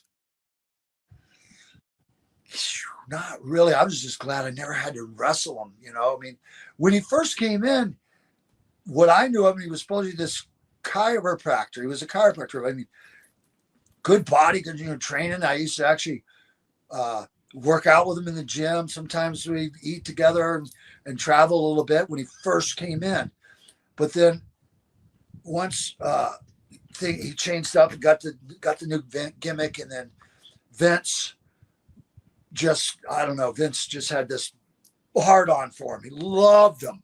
Just thought he was the cat's meow. Suddenly that he's going to replace Hulk Hogan, and going to be the new Hulk Hogan, and on into the future and stuff. But he couldn't wrestle, and he really couldn't wrestle. I mean, it's one thing to go out there and shake the ropes and run back and forth and anything, but he really couldn't wrestle. So it's like, I never saw the appeal. I didn't figure out how was he ever gonna. He couldn't talk. His interviews were just so goofy and off the wall. Didn't really ever say anything that made any sense. Just talk gibberish.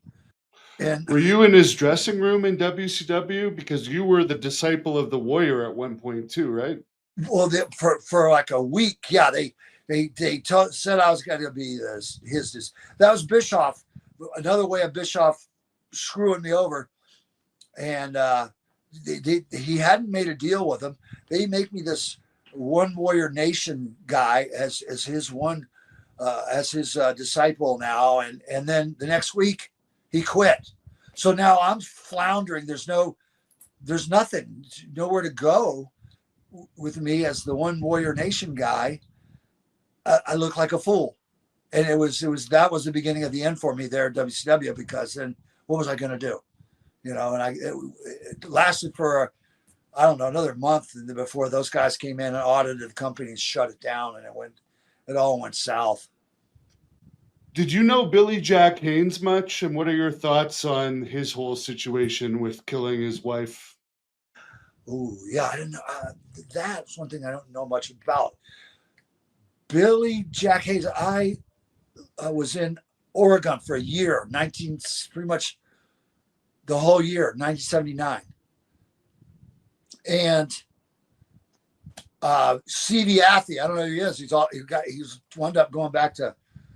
Yeah, he looks like Jimmy Snuka. They used him as an enhancement guy for a while. He ended up getting to chief body tattoos and stuff. But he and I used to go to the same gym, and we were looking for a better gym, and we wound up going to this gym one day, and there's Billy Jack working out. I mean, he was big, 6'2", 6'3", tall, big guy, great body, jacked. We started talking to him, everything. Next, he started coming to hang out a little bit. I brought him into the fold. I think David Schultz was there at the territory. Stan Stasiak was. Dutch Savage was our booker. Matt Bourne was there. They saw, that he thought he had potential, so they shipped him off to Stu Hart in Calgary for Stu to train him. And so basically I discovered the guy. I don't know if that's something to be happy about or not, but he was good for many years. And then I don't know what happened to him. I mean, the same thing's happened to a lot of guys. People don't realize the concussions you go through and you encounter, and how adversely people can be affected. Some people more than others. I mean, Chris Benoit, his head was mush. They did a check. They checked his brain. His brain was 98% mush from all the headbutts, missing every night, hitting the ring every night, every day. Concussion, no time to recover, going back to the ring again, boom, boom, boom. And you do act out and do things. Look at Junior Seau, the football player for the Patriots, shot himself. This guy, there's no reason this guy would ever do anything like that. Had a family, everything like that. But the concussions had totally destroyed his ability to reason and have rational things like that. It's probably what happened to Billy Jack in the end. He just, he lost his mind too. And last guy I'll ask you about, because I know he lived in Tampa too, so you probably knew him, was Hercules. Why did he pass away so young? Herc was another victim of the opioid crisis. He was a Tampa boy. I mean, he had 9 kids. He was married, got divorced. He wound up remarrying his wife that he had the 9 kids with, and was doing good. But the opioid thing was happening, and between drinking and I mean, and the schedule we're on, the amount of he died from basically overdose with alcohol. That's too bad. Are you going to be in Vegas at all this coming week for WrestleMania?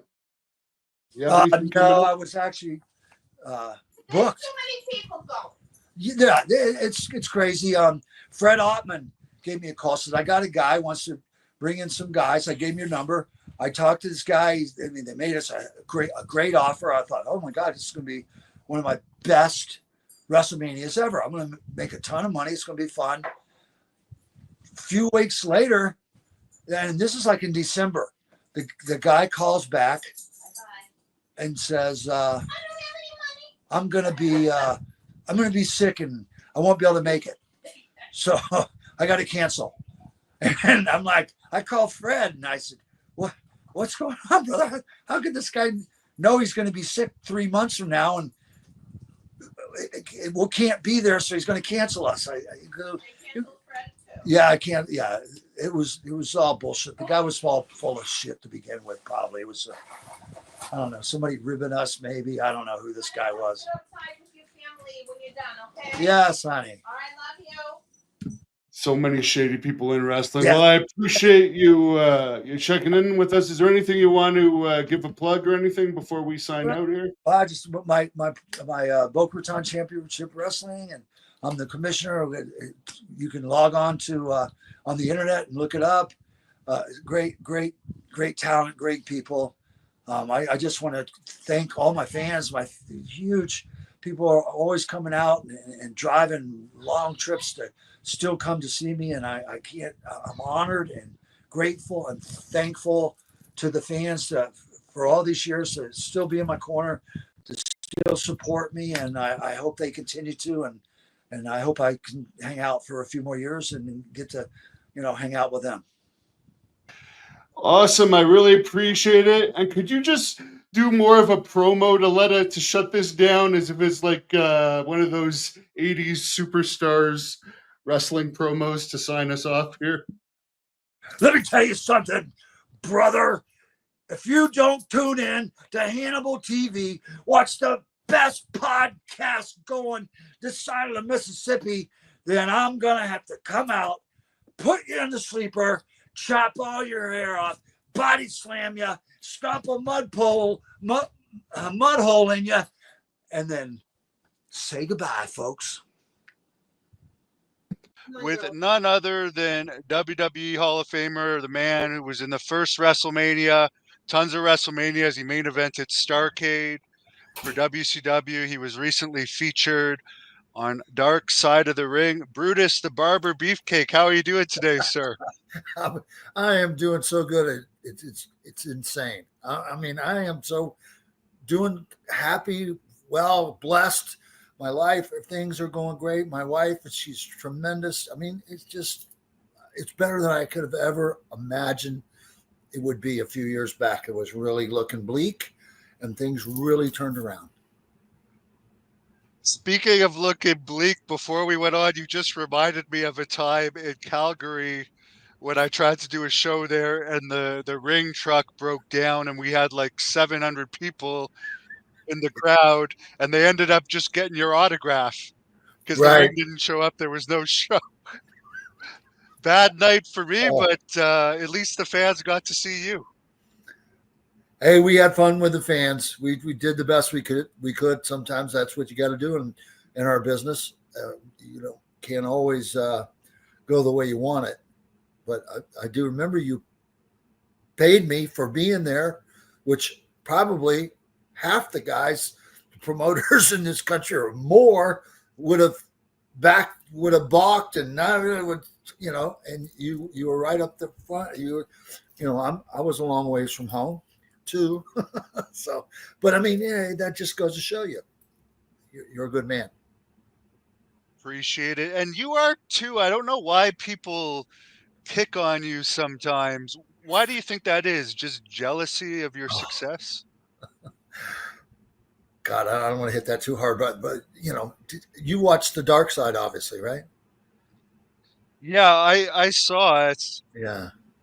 I mean, there's good to there. There was, some things I don't know how they were wrong, but most of it was all good. And the people talk about Brutus and his gimmicks. He had so many gimmicks. And there's so many. Wow, the gimmicks. Too many names. Too many gimmicks. And I tried to explain to him. Vince McMahon trademarked my name in 1990 before anybody knew about things, before that accident and all that. And when that accident changed my whole life. And so it kind of really limited me with WWE, where I was going to go. And so Hulk and I moved on to making movies and TV shows and going to work for WCW. And then, so I had to create some personalities. But almost every single one of those personalities wound up being in main event pay-per-view matches. Okay. So how can half these guys have never been in a main event pay-per-view match in their life? Make fun of me saying, "Oh, Brutus is really gimmick." And this again. Hey, I just got called upon, step into a role, like bam, do something. Boom, throw me on and I could be a pay-per-view and help draw money to their cause and everything. How can that be a bad thing? Or why would it show that I am not a good wrestler? It would show that I am an exceptional wrestler, because I can change boats mid while we're going 80 miles an hour. I jump to the other boat and keep going.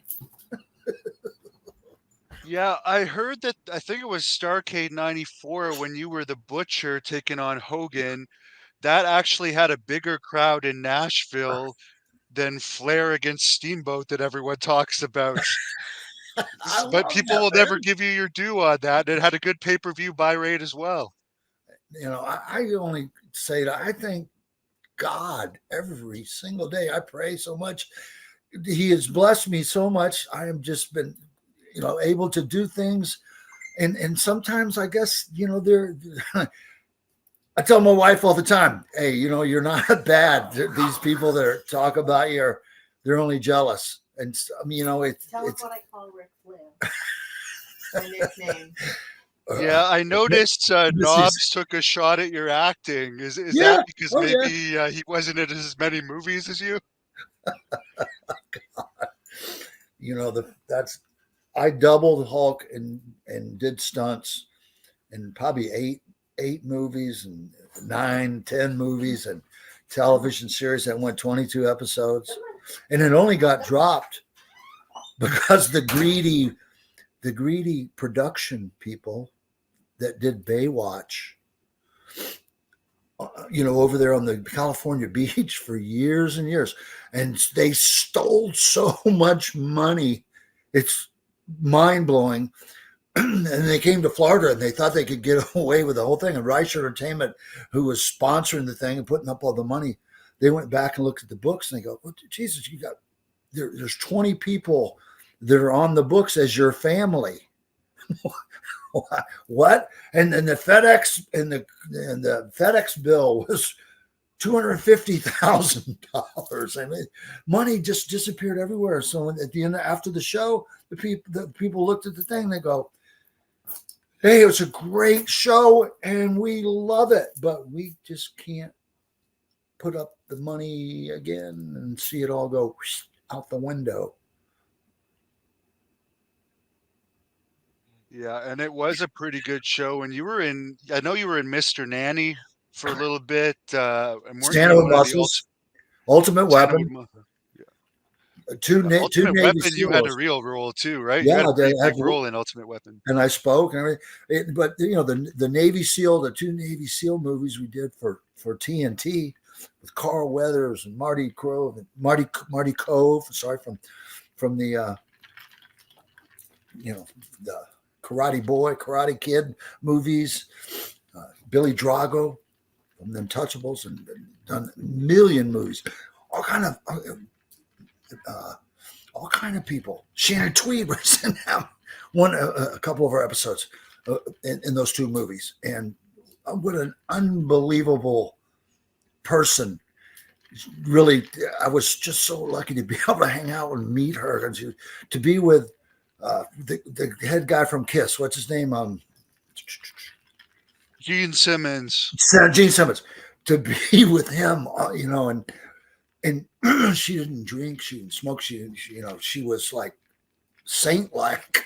Me and Hulk tried everything to get her, to corrupt her, to have a beer with us on the set after these 20-hour days and stuff. We're all like, oh, ooh. And she was just beautiful and looking good and just happy and it's just so pure. It was like, wow, this is so weird, because this woman to be with Gene Simmons, and we met once or twice, but he is just cuckoo. He's crazy. And if he hadn't done everything in the world twice, I don't know who has. And for her to be, make a family with him and probably be the only woman that could ever rein in Gene Simmons, she did it. It's unbelievable. Definitely. Someone's bringing up here, you did Hogan's stunts in Suburban Commando. Is that true? Absolutely. That's, with Chris Lloyd, Shelley Duvall, Jack Elam, one of the old guys sitting in the Jeep with talking, was from all the old Westerns and John Wayne movies and stuff. I sat for hours talking to him about the old John Wayne movies, because I'm a huge John Wayne fan. And Chris Lloyd, I love that guy. He's just crazy. And I've been fortunate enough to do a lot of Comic-Con. So I did Australia. I think I did New Zealand. He was there. And he and I were sitting in the green room and talking and just going through old times and talking. And just some of the actors I've been fortunate enough to work with and be around, and just always trying to learn and absorb, some of the greatness of these people. It's an amazing thing. It's an amazing thing to be around them. One thing I can confirm that's true with you is that you don't have a criminal record, because you've come to Canada all the time. I think you've been at least 10 times for me over the years. So I can confirm, for the story that they tried to say about you on the subway on Dark Side of the Ring, that if you had been caught with something, wouldn't you have a criminal record? Well, absolutely. And here's the thing. Well, this is the simplest thing to think about. Okay.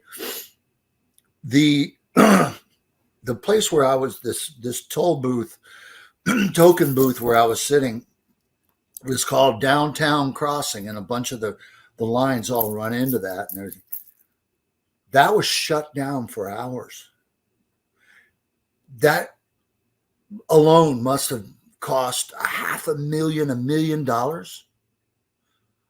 being shut down. And you think if these Boston police found cocaine in my booth, they wouldn't have tried to sue me and put that bill on me, going, you just caught, doing drugs in the booth. It sounded bad.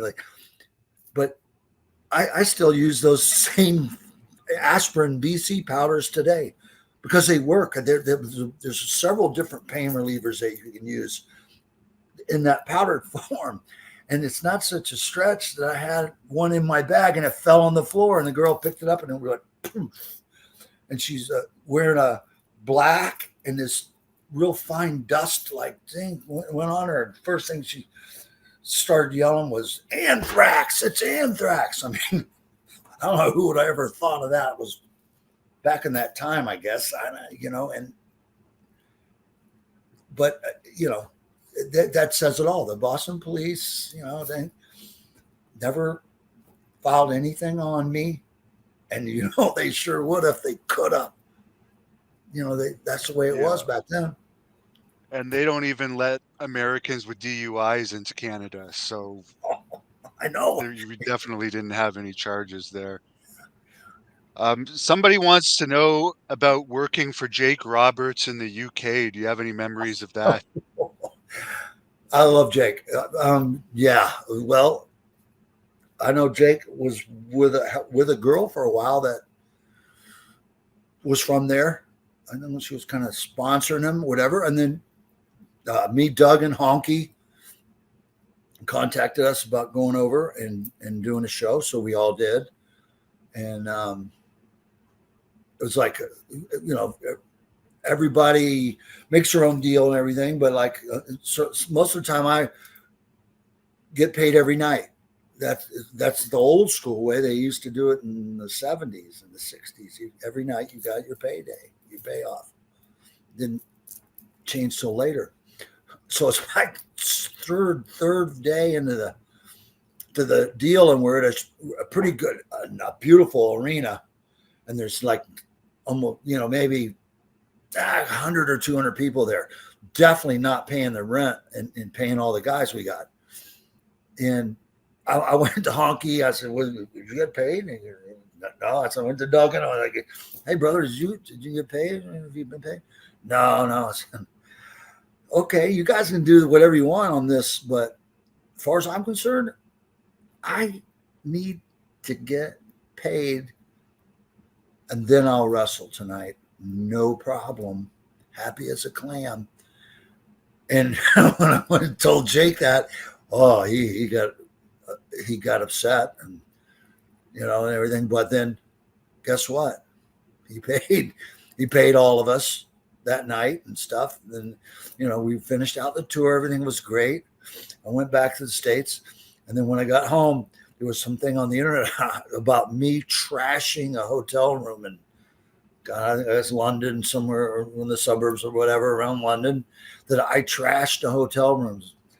And before I left, because I was mad or something, I was like, okay, I've only been in 5,000 hotel rooms for 40 years in the business, and I've never trashed a hotel room ever. So why would I do it when I'm over there with Jake? I don't know. They just made it up because Jake was mad at me, and he said, but all that, it's just the times were a lot different then. What do you think about Jake getting his AEW contract extended, even though they barely use him? It seems like a pretty good deal some guys have over there. Oh, man. Hey, I love it. That's fantastic. I'm super happy for Jake. Chris Jericho's a good friend, and my grandsons love the AEW. They love some of the guys there. Chris was fantastic and did like birthday shout outs for my grandsons and stuff. He is this amazing guy.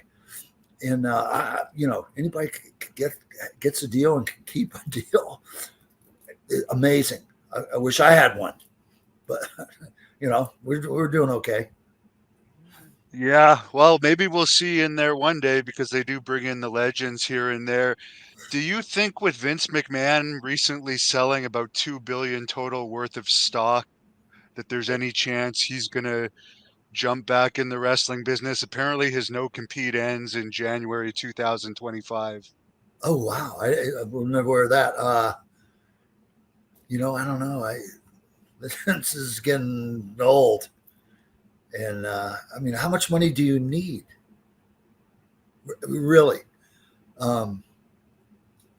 He's done it all, been there, done it all, and then the latest stuff that's hit the newsreels and stuff about him is not good. So if I was him, I think I'd just stretch out on the beach in a nice chair under the sun, sipping a pina colada, and go to Trader Vic's on the weekend and have hamburger.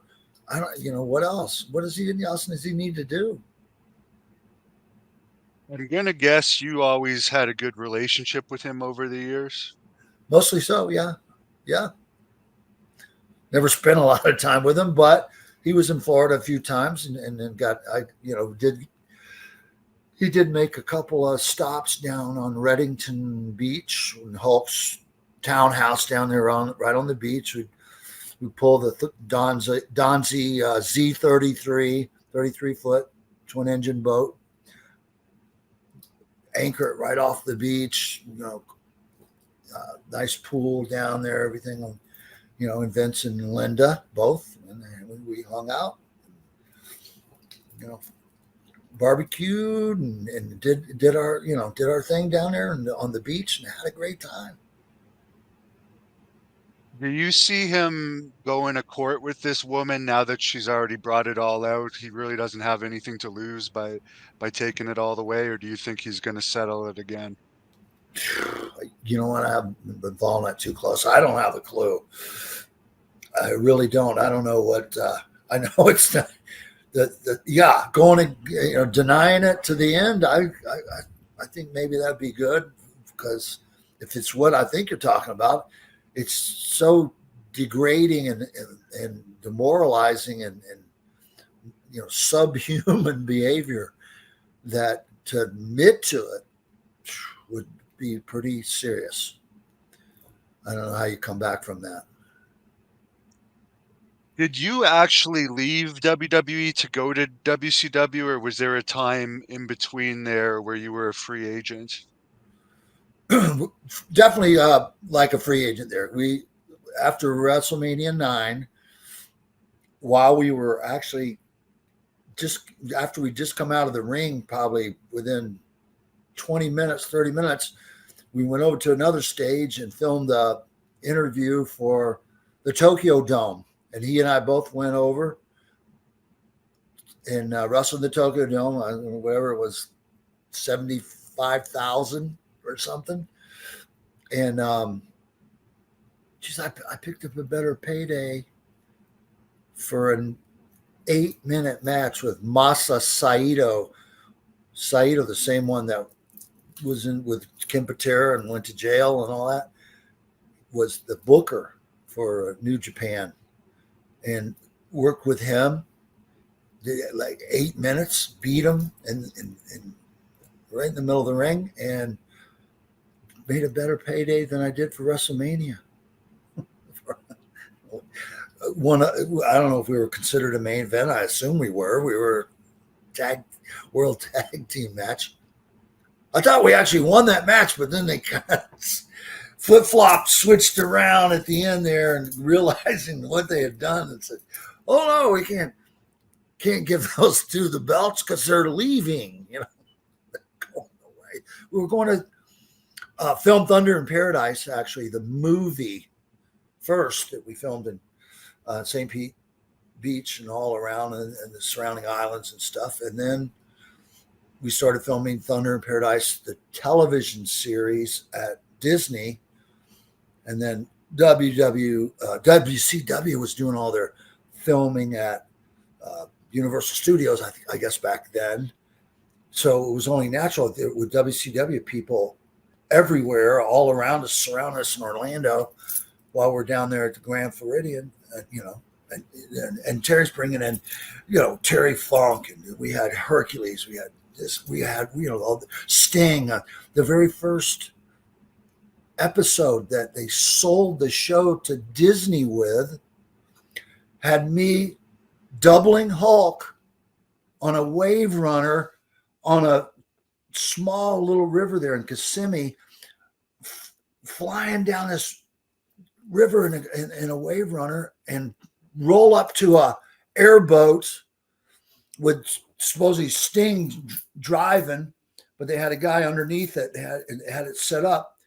And without rehearsal, without ever even trying it before, I come flying up from doing like 40 miles an hour to probably 25, 30 next to the airboat, step off, reach up, grab a Sting, and start a big fight scene on the front of this moving airboat. And then boom, boom, boom, go off into the water near the shore. And then boom, you got Hulk and the real Sting pop up. I had me and the doubles, and the Disney watched this thing and they were like, "Oh my God, this is great. We love this. We had no idea that Hulk could do this kind of stuff. Oh my God." And they went, "Well, he didn't." They were like, what do you mean? They're like, "That wasn't Hulk. That's his double." And they were like going, what? Can we watch that again? And they watched it again. And they were like, that's a great double for Hulk. When you can't, when these guys they produce TV, they don't even know that it wasn't the real guy. That's something to be proud of there, buddy. Because I've been around the business a long time. I know I'm in the Screen Actors Guild. I'm in AFTRA, the American Federation for the television actors thing, and have been since 1984. Whenever we did the first commercial for the Hasbro wrestling figures, the little wrestling guy with me in the pink tights going, and did you get a good payday for that, by the way? We've heard everyone got different amounts. Yeah, I got I wouldn't consider it a great payday, but it was something. Back in the early 80s, I was scratching and scraping because I'd been, 7 years running around the country in every territory, barely making a living. Thank God my family, my mom and dad helped subsidize me a few times when I was really needed it, and it kept me going. And then once the opportunity came in 83 there to go to events and with this with the Brutus Beefcake, and I came up with the outfits and stuff, and they came up with the name, and boom, and then get that opportunity to go out on TV. They went crazy. People went wild. And then I guess they scratched their head and they said, yeah, I think this is really going to work really good. And then they ran with it. WrestleMania 1, you against David Sammartino. Any memories of that? Looking at WrestleMania 40 now, did you ever think it would go this long? Never. Had no idea it was going to be like going to 40. I thought I would have probably done a few more than I did, but that accident put a damper on things for a couple of years there. But I had actually got a chance to come back to WrestleMania 9, pretty much go out at WrestleMania on top, getting our hands raised and having, God knows how many people were at a big outdoor show at Caesar's Palace, whatever, and going crazy and stuff. And if it's going to be your last WWE match, that's a way to do it. Yeah, that's the way to go out. There's a fan on here that wants to know what your favorite WWE match was. Oh, probably me and Perfect in the WrestleMania 6. WrestleMania match number 6 was, when we had 72 plus thousand in Toronto at the indoor at the Dome, and yeah, there's been some people saying, why was it you and not Hogan to end Mr. Perfect's streak? Because he was feuding with Hogan at the time. Do you know whose call that was? I'm not sure whose call it was, but see, the thing was, I was going to get the Intercontinental belt. They weren't going to put an Intercontinental belt on him. So why waste it? If they're giving me the Intercontinental belt, boom, that was going to happen. And so we did the match. Who was to know that Warrior's going to come along, and on SummerSlam, what was it, 80, 88, or whatever, when I was going to supposedly take the belt, Warrior decides that he's going to quit if he doesn't get a belt. So I think it may have been the accident that screwed you after Perfect, because wasn't it WrestleMania 7 that you missed due to the accident? Right, but yeah, Warrior, you were also going to get the belt then.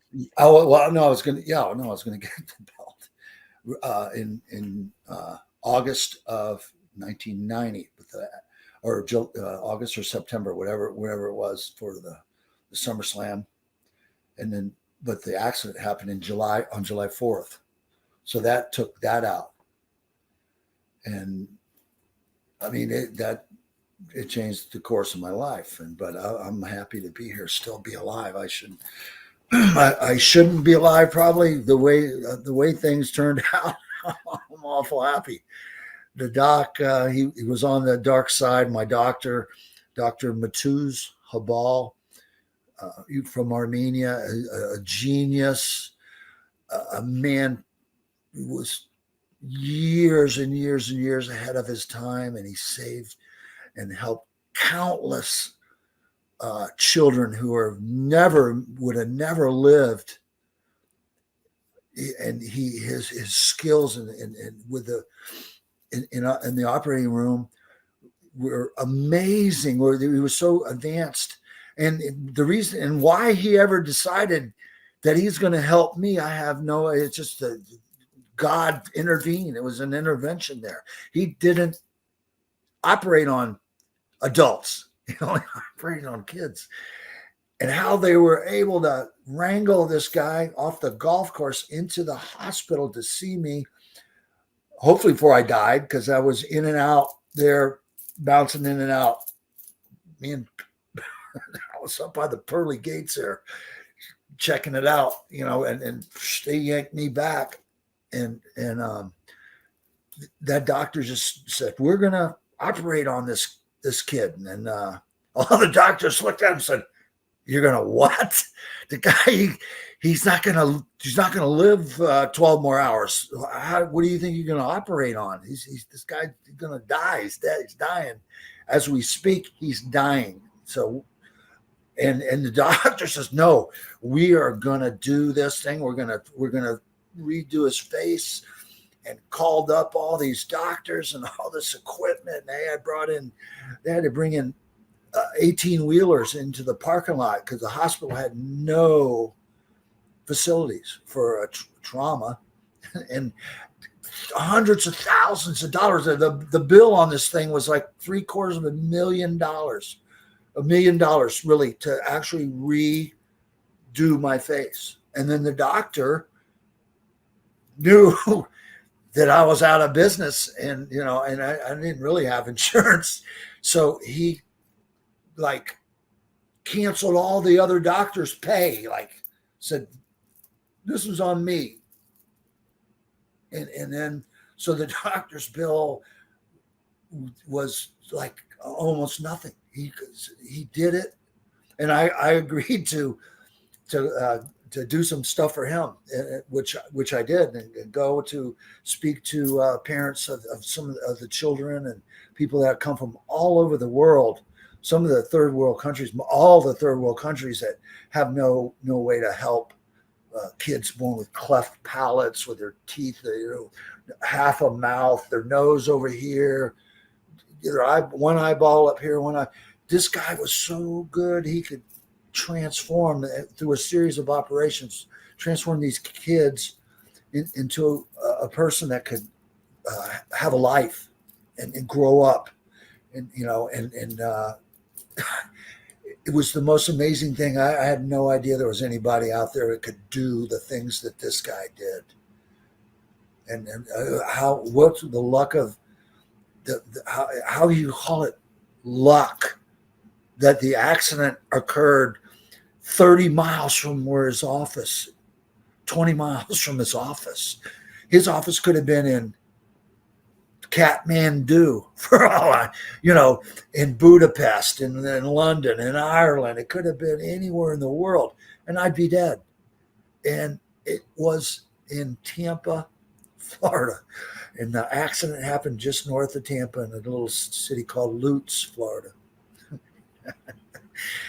God was on your side. Someone's asking, do you have any permanent side effects from that? Does anything still bother you?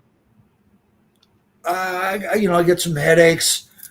I got some issues from my neck now. My neck actually kind of fused itself solid. It's probably some of the result of trauma from that event, but just wrestling 42 years. I mean, so I have limited motion. It's an inoperable thing because I went to everybody trying to see if something they could do, because I can't. That's high as I can look up. I can't lift my chin up any farther than that, or turn much farther than that. But it's a hell of a lot better than being dead. Are you kidding me? Yeah. Someone brings up it's would have been Piper's birthday today. Do you have any memories of Roddy Piper? Oh, absolutely, man. I got all my inspiration to do barbershops after Roddy. We were great friends. I did a podcast. If you ever want to find something, you will laugh your cojones off. It's me and Snuka and Piper. It was one of the last podcasts that he did when he was still before his, he died of cancer before he died. And Snuka had never done a podcast with Roddy, nor had I. We were in Orlando, Florida at an event that day. And so we went to Roddy's room that night for a few hours and did the podcast, man. Woo! There was some stuff flying around that room, some serious questions asked and answered. And I know Jimmy my whole life. I love him, man. It's heartbreaking that he's gone too. And Rocky Johnson, Dwayne's father, and just we've lost so many. It's just it's tough. I am just so happy to be here. I mean it. I heard recently, this may have been before you got to WWE, but there was some Middle East tours in the early 80s that not a lot of people know about. Were you a part of any of those Middle East tours? Because I heard that Jimmy Snuka kind of went a little off the wall on one of those, but it may have been before you joined the company. I think it was before I joined. There was definitely some Middle East independent stuff that came down the pike, and I actually had a visa to go to one of them, and then there was just too much going on over there. I opted out. They weren't going to change my life for the money they were paying me, and it just wasn't worth the aggravation of maybe being kidnapped or whatever. Yeah, involved in a bombing or something. Someone wants to know, do you still talk to Greg Valentine often? Greg's out in Vegas. I haven't talked to him in a while. I talk to him when I see him at shows and things like that. And I got a soft spot in my heart for Greg and blah blah blah. But I do want to clear up one kind of thing that Greg fairly recently was on a podcast, and he called my wife a "see you next Tuesday." You know what I'm saying? Yeah, I don't think I've seen this podcast. Yeah. Probably a lot of people didn't, but that's no excuse. I know his wife, we've had some round and round stuff. His wife has issues. Her Missy tried to be nice to her so many times it's ridiculous, and she went off the rails and went cuckoo. And then I guess to pacify her, Greg went off the rails and went cuckoo on this podcast. But I mean, I wish I had it. Missy has the video and the audio of some where she's going, "Greg, did you call me but she didn't use the "see you next Tuesday" thing. "Did you call me?" And then Greg's like, well, yeah. And it goes, "Really? Am I, and it's the funniest thing you ever saw." He's trying to not trying to deny it, but then doesn't even want to own up to it, and he's like realizing not a good thing, not a good move, He's a good guy in some ways in my experience, but he's not trustworthy in others, but he definitely has a good side to him. He has a great side to him, no question about that. We went through a lot together. I learned a lot being on the road with him in the New York and Jersey area. He helped to teach me those roads up there, brother. And I'm telling you, just surviving, if you can survive driving in New York and New Jersey and Pennsylvania for 10, 12, 15 years, then you've survived something, because that's like a demilitarized zone up there. It's crazy. Yeah, that turnpike is brutal. Someone wants to know about Ron Bass, one of your most famous feuds. Ron Bass. Well, when Hulk and I went to Memphis in 78, I guess early 78. And when Jerry Lawler was there for Jerry Jarrett, that's what they started calling him, the Hulk. Jerry the Hulk. They did this video, and we just come off the beach. He was like 320, and I was probably about 250. I mean, and they Ron Bass and he had a partner. They was a tag team with him and Pete Austin. We called him Pete Austin from Boston, and him and Ron Bass were together. And we actually had one of the matches I had in Memphis on TV was with Ron Bass was one of the guys. It was like a tag match, and I got gigged.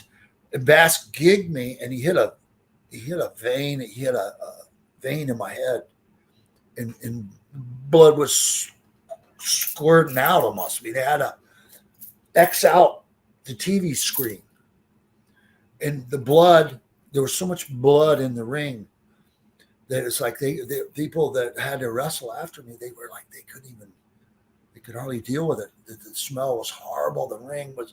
They had to wind up getting a whole new ring cover because so much blood. I almost had to stay the night in the hospital. We wound up finally butterflying it. There was a guy there that helped. He spent a couple hours just trying to get the cut closed up and to get it to stop bleeding and everything. And, but that was in our first territory. So that was pretty amazing. That was before the days where there's doctors in the back, so you get stitched up as soon as you get through the curtain. Yeah. Hey, is there any chance you can give me like a minute or two here to take a little off-screen break? That would be great. No, go ahead. I'll cut you off here. All right, fans, there'll be time for a few more questions. Once he gets back, very good interview so far. He cleared up a few things about Dark Side of the Ring and something I wasn't aware of that with Greg Valentine just there.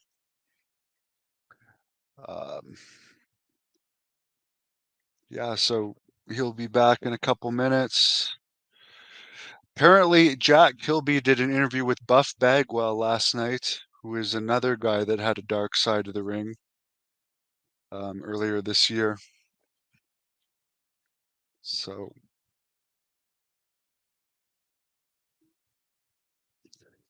we'll see what happens when he gets back. Brother Brutus was one of his names, yes. What made him quit WWE for WCW? He was a free agent doing Thunder in Paradise at the time. Paul Stanley is the lead guy for Kiss. Oh, he's back. There he is. There's a fan question on here that he wants to know about your disciple gimmick when you joined the NWO in 1998. What kind of wants to know how that happened, I assume. Yeah, because you totally had. I mean, they went over it a bit in Dark Side of the Ring. You disappeared for a while. You came back leaner than you've ever looked, and your hair was different. Not a lot of people knew it was you right away. Well, they were in a position. WCW was bitching about we need more talent. We need more talent. Hulk says, okay, well, you got.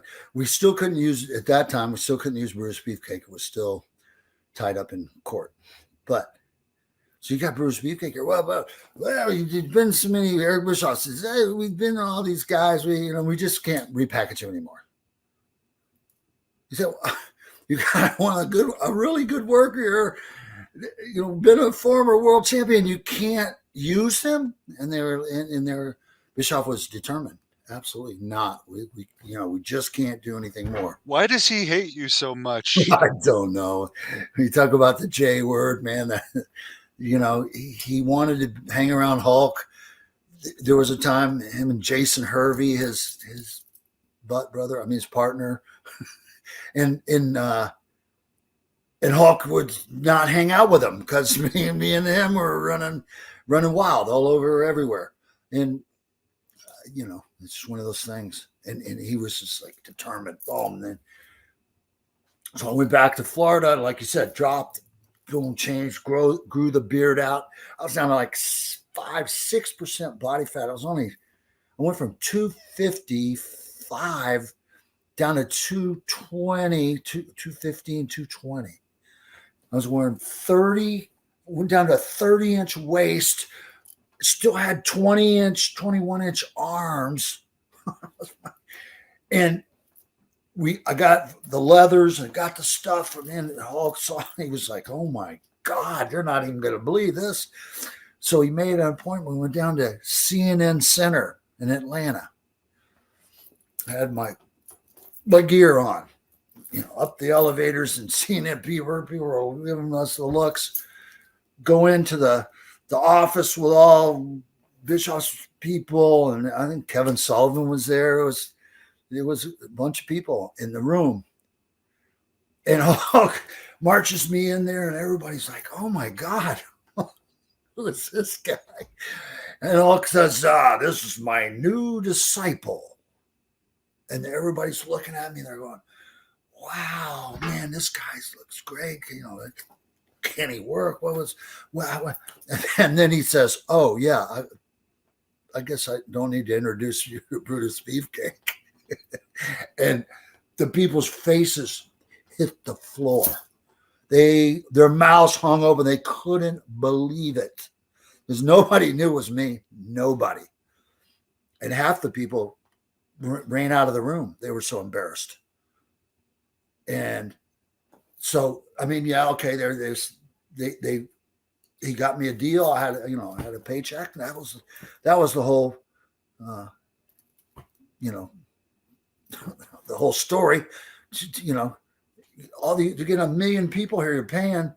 What, you know, give Brutus a payday too, for crying out loud. You know, he deserves it as much as all these other people. And besides that, he can actually wrestle. And, you know, so, but then it wouldn't let me do anything. The disciple walked out and carried the belt. In some of the house shows I went out, I had I called it the Apocalypse. It's kind of similar. It was actually what I was doing. And then Diamond Dallas Page started copying me and then called it the Diamond Cutter. So he really stole my finish because he had all the airtime and I wasn't on. So it wasn't much, you know, I just kept doing what I was doing. I'd go out there and give the Apocalypse to people and, you know, in some of the towns and whatever, a couple of the towns. But, you know, I was just happy to be able to get a payday and, you know, support my family. You know, that's what we're all doing here, right? Definitely. Did you ever wrestle Andre the Giant? Someone's asking. Oh yeah, absolutely. But not in a single. Andre only worked a couple of single matches that I know of. I know probably Big John Studd was one of them. Hulk was one of them. But, you know, he always he did tag matches. He'd do a match with 2 or 3 different opponents sometimes. Handicap match, I guess they call that. So mostly I did a lot of tag matches and battle royals. You know, Andre would, you know, hit the country back when we had territories everywhere. And he came into Oregon and did a battle royal for Don Owen out there in Olympia in Washington at a big show out there. I know he came. He came into Mobile, Alabama, or wherever we were. I think Harley Race was there. We had good talent stuff all the time. And so, I mean, I met Andre in '78 when I first went to New York, and lucky for me, he liked me. You know, a lot of guys he didn't really like, and so I mean, he kind of let you know and stuff. So I always had a good relationship with him. I was in the ring a lot of times with him. I've seen what he did to Jake after Jake put that snake on him, and he's deathly scared of the snakes, and Jake put the snake on him on purpose. You know, I saw Andre do some things to Jake that I don't know how I even lived through it. So I'm standing on Jake. That guy weighed 600 pounds. Standing on Jake, holding on to the ropes, standing there on Jake. I thought he would just flatten him. He just squished the guts right out of him. And then Jake got his hair always wet and long and stringy, and Andre would step when Jake was down. He'd step on his hair and then grab him by the head, and then slowly just pull him up and just rip the hair right out of his head. And I'll be watching this, and I'm like, Jake, I guess you shouldn't have put that snake on Andre. I mean, it would have been fine if you didn't have to wrestle him, but not a good idea to piss a giant off. Not a good idea. Is it true that at one point he had like a bowel movement on Bad News Brown or something, or is that an old wives' tale that there was a rumor that he was wrestling Bad News or something, and he sat on him and he had diarrhea or something? You know what? I can neither confirm or deny that, but I can say that I think I was on that tour. I don't think I've witnessed that, but I did witness Bad News calling Andre out of the bus one day, and around the time you're talking about, and Andre didn't come out. So I don't know if they worked it out ahead of time, whatever happened, but not like Andre's scared of anybody. But Bad News was pretty much bad news. That guy he was a world champion judo expert his whole life. So there's no end to what he could do, and a lot of guys. If you knew the guy, I knew him. He didn't mess around, but he was pissed about something, and I mean really pissed, to enough to call out the giant. The giant just said, okay, well, we're not going to do this today. Didn't leave the bus, and I guess they wound up working it out. But I wouldn't surprise me if that actually did happen, but I didn't see with my own eyes. One thing I noticed about going out with you in the past, you never really get the tough guy reputation, but like if someone was rude to you in a bar or something, you would always stand up for yourself. And I'm sure when you were with Hogan, there was probably some moments where you had to protect him over the years. Did anything ever happen like that? There's a lot of moments, man. So many you wouldn't believe it, and that's something else that nobody knows about. I watched his ass. I covered him from this way to that way so many times. Got him. There were situations in bars that could have got so ugly and would have been, and I was always focused and watching, and I knew everything. My wife goes crazy. She goes, "What are you looking at? What are you looking at?" I goes, I'm just looking. That's what I do. I watch everything. I see everything. And I'd get us out of the bar. I'd get us out of the way. I'd get security. I'd have people already. Boom. So that we never, not even once, really had a serious issue. No big bar fights, no brawls in bars and everything, because I was so far ahead of it that I had the security dragging people out the back door, throwing a beating on them. And so nothing would ever happen like that, because nothing ever good comes out of the bar fights and that kind of stuff. And no, and you wouldn't even see the top guys at bars these days. Oh, geez. If there was if there would be the social media that's going like it was, I mean, like we have now, back in the 80s, it wouldn't have been the same. I mean, we were rock stars. We were on MTV. We were on VH1. We're all plastered all over everything. And everywhere we went, people, they loved us. And it was the most fun time of my life. I'll never forget it. I'll never, ever say, thank you, Vince. Thank you for giving me the opportunity to get on TV, to show what I could do and let the people decide. Did they like me or not? I think they decided they liked me. How was working with Adrian Adonis, who you started the barber gimmick from him? Yeah, see, Adrian, I had a little history with Adrian going back to Vern Gagne in Minnesota. I mean, not bad history. I know him and Jesse were like partners there. And I was in there for a few months. I helped Hulk move his family to Minnesota. His gym, his cars, moved him across from Connecticut to Minnesota. I think, no, he wasn't in Connecticut yet. Moved him to Connecticut from there.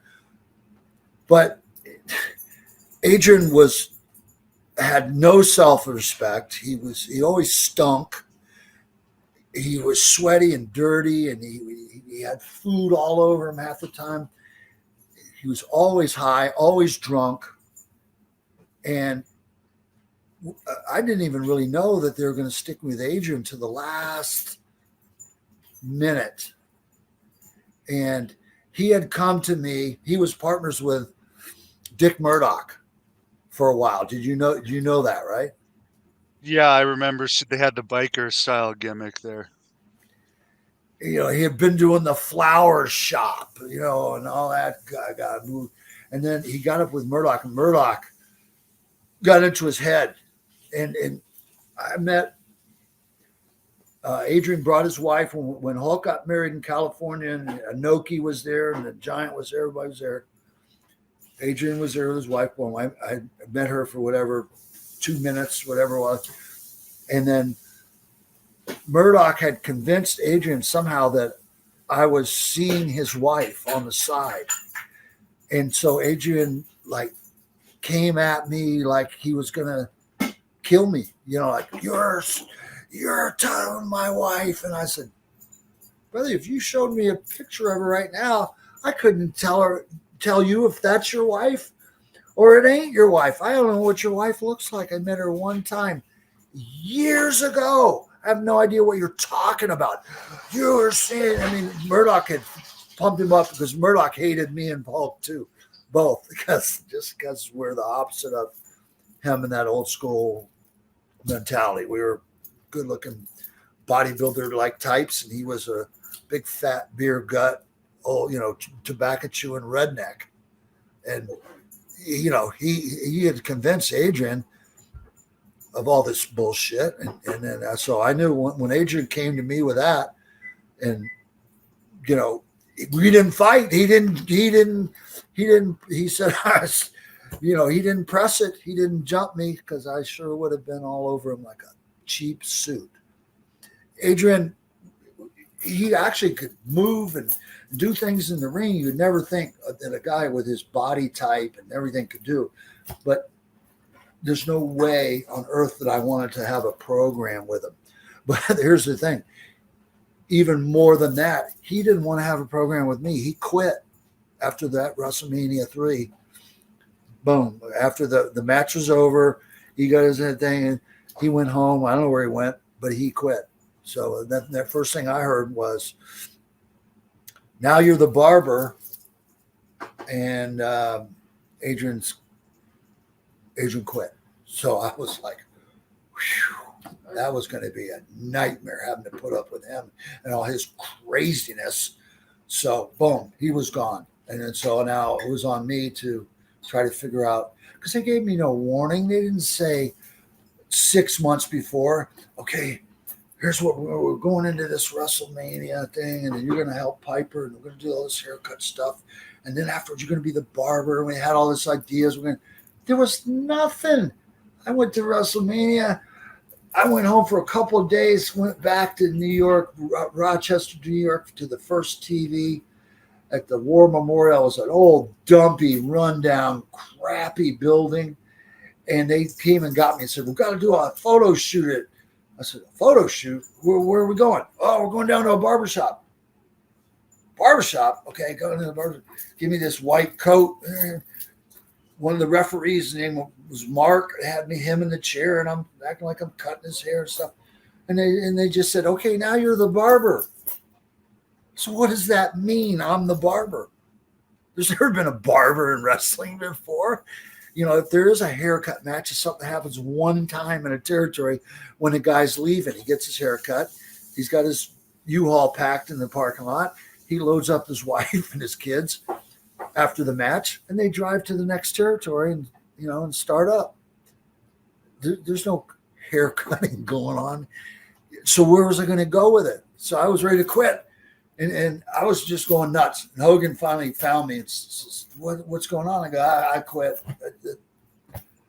They can't, you know, after all, I've just put in 3 years of working my ass off, selling out arenas all over the country and everywhere in Canada too.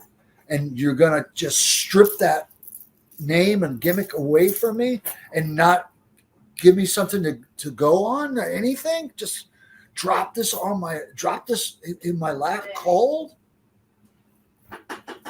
Well, Hogan said, well, what if we do this, Brutus? What if you put a sleeper on him and knock him out, then pull them scissors out and cut their hair? I started, yeah, well, that could work, but it has to happen every single time. When I go to a match on TV, and those, you know the matches I'm talking about with the jobbers, 3-4 minutes, boom, boom, doing the jobbers. Everybody's got to get a haircut. I mean, everybody. So when Hulk went back to Vince with our idea, okay, boom, boom, boom, he liked it. So I went to Florida, got the crazy, changed up some of the outfits a little bit, got new clothes, more stuff, and then came up with the big shears. Took a couple months, and then I came up with a big shears idea, wrap like Barber pull, and then the barber thing. Basically, they were setting me up to fail. I think there was nowhere to go. Pat Patterson, he was mad because I didn't do the I'm gay from San Francisco gimmick, and I did the Chippendales gimmick instead. And so I think they were setting me up to fail, and then we wound up flipping it, 360 all the way back around, and then doing the barber thing, and it turned out better than they ever imagined it could. Yeah, they gave you some great music too, and the character got over. Where can people follow you now if they want to keep in touch with you and find out what you're doing? Boss? Twitter? What's the Brutus underscore?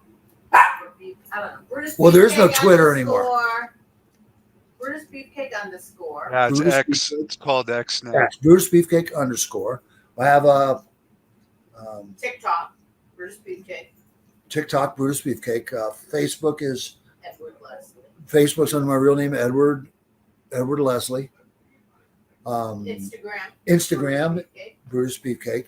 I mean, we're out there. I am the commissioner of Boca Raton Championship Wrestling down in Boca Raton, Florida, and we work usually about every other month. And we have a great little territory down there, a little group of guys. We got a giant who's 7 foot tall. We got guys. Kerry Morton. Kerry Morton. Matt Master, Neil the Heel, and the Vampire Warrior, Gangrel. He helps. He runs like a school down there to train guys. We have Nelio. They have a little outfit called CCW where young guys can get experience. They used to run small shows. So it's like, man, things things are so great, so good. And thank God that finally the COVID's gone. I think I'm going to travel to the UK now for the first time in like 5 years. And because I'm over there at least 2 or 3 times a year in Germany. And then I was supposed to go to Ireland and Scotland and everything was all set up. And then COVID took all that out. Oh, yeah. I'm going to Nova Scotia. My birthday's in a couple of days. Going to Nova Scotia on Friday to stay for like 10 days. And we're going to do all kinds of shows all around Halifax and like a comedy show, just kind of a question and answer deal. You know, people ask me about stuff and I tell some stories and stuff. And then some signings and good. Anybody up there can go to Everbright and Google What's your it? name Everbright? for tickets. Everbright, And it's Google called. your name. If you go on the internet, the Everbright, and Google Brutus, they'll have information about where you can get tickets and where the events are. There's just going to be all over we're just going to be traveling around for like 10 days. You'll do great up there in the Maritimes because WWE doesn't go there anymore. So it's I hot haven't been there in territories. 10, 15 years at least, and always did fantastic there. I loved going to Nova Scotia. The last time I was there, it was so cold out. I remember I'm stuck in a little hotel on the side of the road, and it's like 20 below zero, and it's like A naked guy in your room. it was so cold. No, that was the other guy. Oh. And I just haven't been back since but I was up in the Maritime doing a golf tournament with Ted DiBiase like 2 years ago. United Brothers. And it was great. There was a Canadian ship came in, so the Canadian Navy guys were all there. We went on the Canadian Navy like a small destroyer, cruiser, whatever they call it, and had a beer party. Go figure. Only in Canada, baby. we were having a big beer fest Tell them about my podcast. on the boat. Very good. Well, I just looked it up. It's actually Eventbrite. It's called Eventbrite. Okay. It's for Brutus, and he's touring all around Nova Scotia. So go check him out there. And Brutus, it's been a pleasure talking to you. Congratulations on the dark side of the ring. They treated you fairly well. I'll let you close this off with whatever you want to tell the fans. Well, I wanted to say I'm so proud of my wife, Missy. She did a podcast this past week with Monty and Pharaoh. And I guess these guys are well-established guys. And I highly advise you to go on YouTube or wherever you can find it. My own podcast. And they're offering her a podcast after just seeing her on a couple of podcasts that she'd done. And so she might have her own podcast coming up here, brother. I will definitely let you know, drop you a line and let you know, and it'd be something to tune into. And have me on his show. You could come. You can have Missy Beefcake next time. Well, my wrestling career was started in Florida. I grew up in Florida. I used to watch wrestling at the Fort Homer Hesterly Armory and go to the Sportatorium to watch the TV tapings. Eddie Graham was running the territory back then. My older sister took me to wrestling my first time and sat up in the balcony and loved it. Not even knowing at that time, Hulk Hogan was in the front row.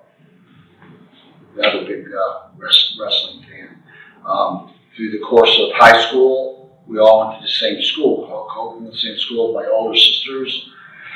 He was a musician. I got to know who he was. Eventually met him, and then actually started working out. He was 3 years older than me, so I was the young kid, and they used to pick on me all the time. Say, hey, we're all going to meet up at 9 o'clock and go to the beach. Well, I'd show up at 9 o'clock, but they would get there at 8 o'clock and leave. And then all be laughing at me and everything. And here I'd come later on, somehow show up. I was like the redheaded stepchild that nobody wanted around. But, I was working out. I was small, 6 foot tall, 165 pounds. Definitely not wrestling material, but a good athlete. I was interested in getting lifting weights and getting bigger. And basically, after hanging out and training with Hulk for a couple of years and his friends, he was a musician. The wrestlers all used to come to the bars he played in. He had a crazy good band. And they said, hey, you're big. He's 6'6". You gotta be a wrestler. Anything about wrestling? He said, I love wrestling, but never thought about wrestling. See, you should think about wrestling. We could hook you up and go in there. So he did. He went in. The guy who trained for Eddie Graham was Hiro Matsuda, an Olympic medalist. And first day in, they exercised him for about an hour and a half. Calisthenics, push-ups, and he till the point where his tongue was hanging out, he could barely stand up. And then Hero took him in the ring. The first thing he did was post his ankle, break his ankle, break his leg. So basically, they were just discouraging him. He was a long-haired musician, not the kind of wrestler that they were looking for. They were looking for high school, college, somebody with background in amateur wrestling and everything. And so he wound up, having to recover and going back. And he went back to try to complete the school, and they trained him. I don't know if Brian Blair was involved in that training at that time, but they had their guys that trained. And he finished their training school, and they basically would book him in Miami and Tallahassee. And those towns were 250 miles away. In those days, the pay was like $25. So you couldn't even make enough to cover your gas money to go up there and back. And that was their way of discouraging them, telling them they didn't want him in the business. And so he's tried seeking alternate means. He called a friend of his that owned a bar at Cocoa Beach. The guy said, if you ever want to do something, let me know. Give me a call. So he called the guy. And he said, yeah, come on over. You can work at the bar. We'll make a little gym so you can train and get ready and then try again. So he went to all his best friends, all his friends, and tried to get somebody to go with him. And nobody was willing to quit their cushy jobs in the city or, with benefits and insurance and all that to go be a wrestler on the road. Are you kidding me? It's like, and I was 18, probably just out of high school, just starting junior college, and working a dead-end job. And he finally, I was the last one on the list, and called me up and said, yeah, I'll go for it. And so, boom, off to Cocoa Beach we go. We trained him for 18 months, 6 days a week, twice a day, 2 hours in the morning, 2 hours at night. He went from 255 to 325 pounds. And I went from a basic 165 pound, 6 foot, 6'1" guy to 250 pounds. And he knew Bob Root, who was a wrestler, and called Bob called Jim Barnett from the Atlanta territory. The next thing you know, we were in front of a bunch of management people, and they took one look at it. Hulk at 6'6", me at 6'4". Their eyeballs were spinning around their heads. They were like, oh God, this is the greatest thing ever. And then that was the birth of the Boulder brothers. Terry and Eddie Boulder was born. They sent us off to Pensacola, Florida for the force to begin our really more intensive training. That's where I was really started training. He had already had some training, and that's where we started. That was the start. Was Ole Anderson the booker in Atlanta at that time? Yes, he was. I've heard that he didn't think like there was too big of a role for Hulk to do at that time. Was there any? He didn't. I mean, that's the main reason why we didn't get a break. Bring us right into Atlanta. Why not bring us right into Atlanta, right there, and train us? And there was a lot of what's the word?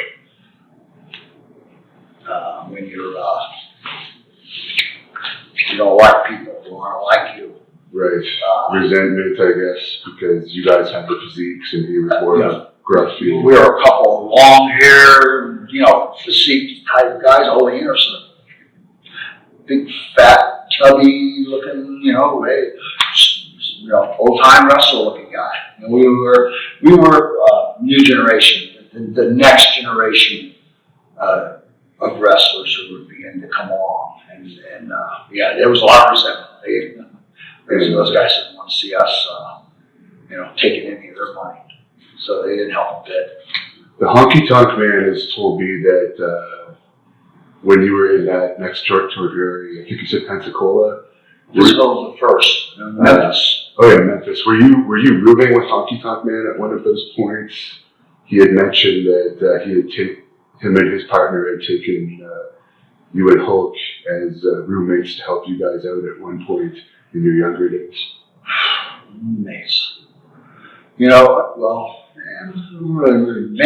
might have stayed with him once or a couple times when we first came in to visit, so we really found our thing. At that time, in Pensacola, we had a van, a custom van that we picked up from the Florida.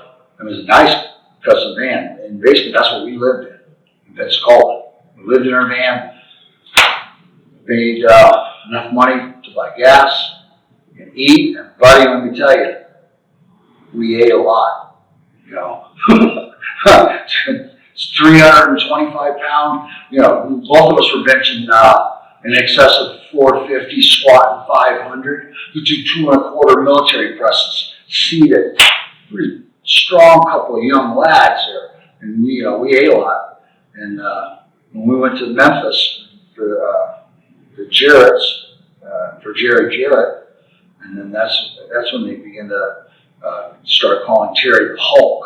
They shot this little venue, little thing of him, started his feud, came out, it's tan, gigantic, Terry the Hulk and stuff. And I think we lived in Nashville.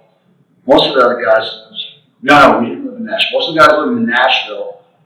We lived in Memphis, because I remember we were not far from where the Elvis estate was. Okay. We lived in a Days Inn, and just a hotel room basically with 2 beds in it, and that's when we lived. That was our housing at that time.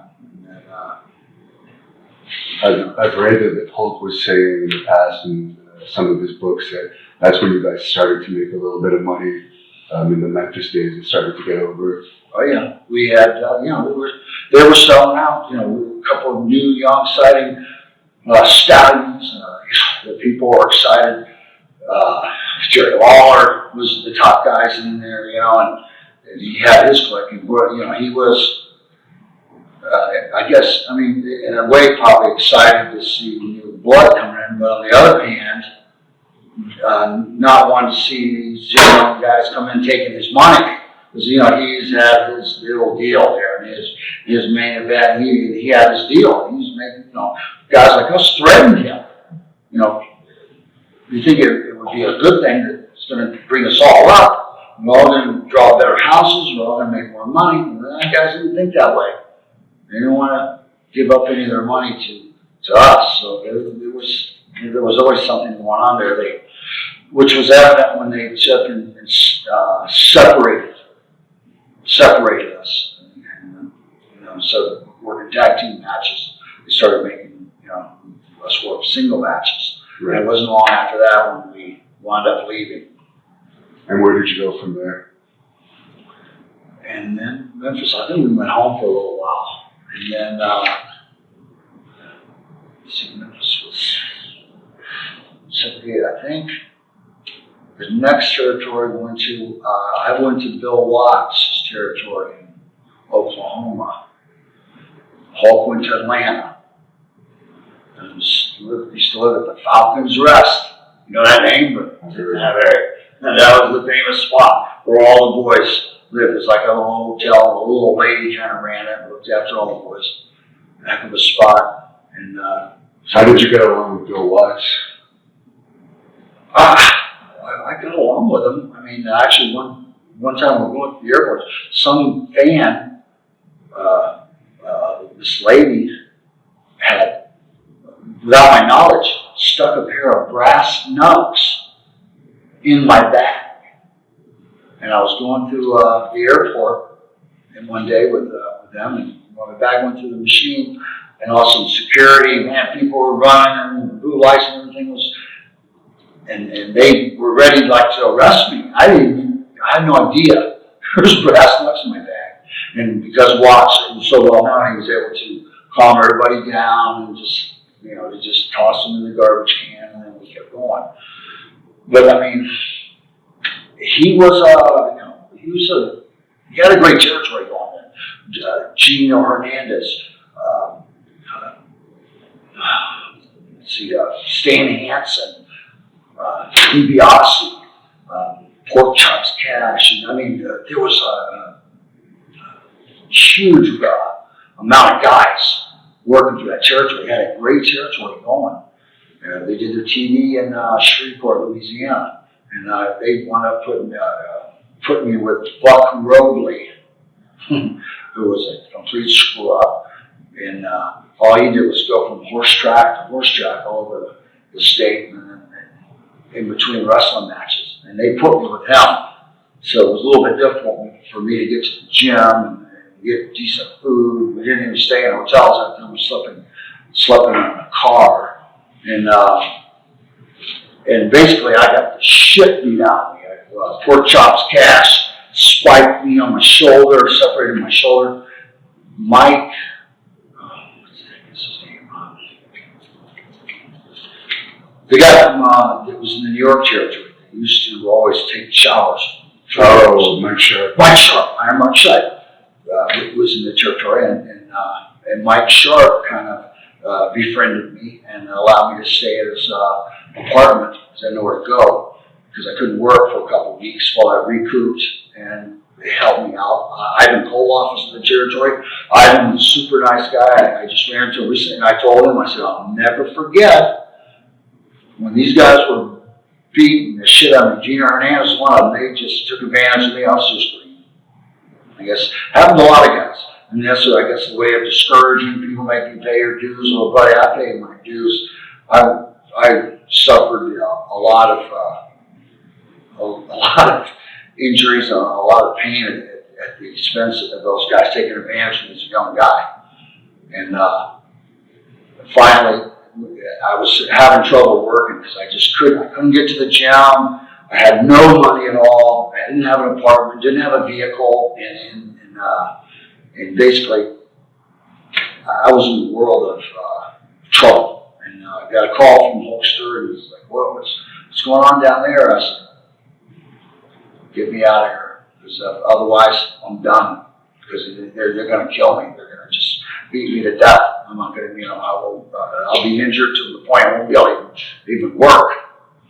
And so he said, "Okay, go to the airport, and there'll be a ticket for you." So when I had talked to him, I gave Watts a notice. I always gave a 2-week notice. So I gave him my notice. And right before it was the last TV, right before I was going to leave, they came to me and said, "Oh, we want you to stay another 2 or 3 weeks, whatever, until they get another TV so they could job me out and just, boom, one more time." And I said, "Sorry, but I can't." I gave my notice, the way you're supposed to, and I'm leaving. So Watts gave me the screw job, kept my money. So basically I had nothing, no money in my pocket. You always withheld pay 2 weeks, right? From what I hear. Yeah, they had some funny things going on there. Yeah, they really screwed me. I mean, they never had any money, hardly. They paid me nothing. Before you move on from the Mid-South, Gino Hernandez died of cocaine overdose. Yeah. Some people were saying they believe he was murdered because it was down in his stomach. Do you believe anything like that, or do you think it was? He had a serious drug problem. He was a partying. I mean, like animals, intense, crazy party, drinking, alcohol, the whole thing. I don't think so. I think if anything, karma I believe in big time. And if anything, karma caught up with him, you know. And the last night I was in the territory, I'll never forget this either. I was in Jackson, Mississippi, and I was trying to get to the airport. We worked my last show. It was pouring down rain, and it was one of the guys I had been with. What was his name? He was a big black guy. He was an ex-football player. I can't remember his name. He had been helping me out, and I went to DiBiase, I went to San Hansen, I went to all the guys to get a ride to the airport, and those guys all lived there, and nobody would even bother, you know. And so he had, I guess, his girlfriend. So I wound up jumping in a car with like 4 black chicks in a Camaro or something. My bags in there, and they drove me to the airport, and I got on a plane and got the hell out of there. And it was like, that was the greatest day of my life, because that was the biggest nightmare, you know. And Junkyard Dog was there, Jake was there. I mean, they had a hell of a territory. Grizzly, you know, Jake's father or whatever. I mean, it was a crazy good territory, no doubt about it. The Watts, you know, knew how to run a territory, and they made money. Boy, I suffered at their expense. But it was a good learning exercise. I learned a lot, and after that, I began to know how to take care of myself, and I wouldn't be taken advantage of on that scale ever again. And you mentioned Jake. You want to just give me your thoughts on Jake? Because I'm sure. Oh, right. And Jake was crazy, good worker, you know, and he wasn't on the crack pipe like, you know, back in those days. I mean, everybody drank, and I just, you know, whatever, snorting and pills, and then they're doing whatever they're doing. And but Jake, you know, back then, you know, I remember his interviews and his work was unbelievable. You know, he was one of the guys that I looked to, you know, try to imitate, you know, and learn from. You know, Ivan Cole, I'll tell you, he used to take me to eat out somewhere to eat. Take me to the gym, whatever, or we run into each other, we'd be in the same town or something, because he knew I was you know, floundering. And just while we're still on your early days a bit, superstar Billy Graham, obviously Hulk Hogan looked up to him a lot. That was one of his idols when he was younger. What did you think of Billy Graham growing up in Florida? Well, Billy, I met him, I used to watch him all the time in Florida. Again, one of those guys, Florida was a big territory. A lot of guys came in there. And Hulk and I would go meet Billy. And so I would watch him work out in the gym. I remember he was just huge, massive. And he would take us down to the local buffet. It was called Morrison Cafeterias. And treat us to a meal. You know, it was like, back then it was probably like $7. And, you know, and it was just all you could eat. You get a big tray this big, and you go down the line, boom, boom, boom, and you just keep coming back, you know. And I guess we were short on cash those days. Is it true that he helped Hulk get booked, particularly when he was kind of being blackballed in Florida, helped him get booked in Alabama the first time? I really don't know for sure. I mean, there was definitely a couple of people that made calls to help us get that Pensacola, Alabama, the Fullers, the Welshes, Louis Tillett, that make most people laugh when they hear that. Iron Mike McCord was one of the guys that was there in Florida. You know. And when did you actually start calling yourself Brutus Beefcake? Were you ever that before WWE? No, that never happened until late '83, early '84. Okay. Were you ever in the AWA? Oh yeah. How did you end up in that? You want to tell us about your AWA experience? Well, okay. Got a call from Vern Gagne. It was 1980, 81. He'd already been to New York once. And while he was there, I was with him for a short time, and at the TVs in Allentown and Hamburg and Patterson. Pat Patterson wanted to job me out on TV like Steve Lombardi. He wanted to turn me into another Steve Lombardi and basically help us. No. And somebody made a call for me and they sent me out to Oregon for a year. I went out to Oregon and for Don Owen. And it was a good learning territory. It was the first place that Kurt Hennig had ever began working. And Kurt's father came out there and worked with Stan Stasiak was out there, David Schultz, Buddy Rose, Matt Bourne, Dutch Savage was the booker. It was a great learning territory. You work every night.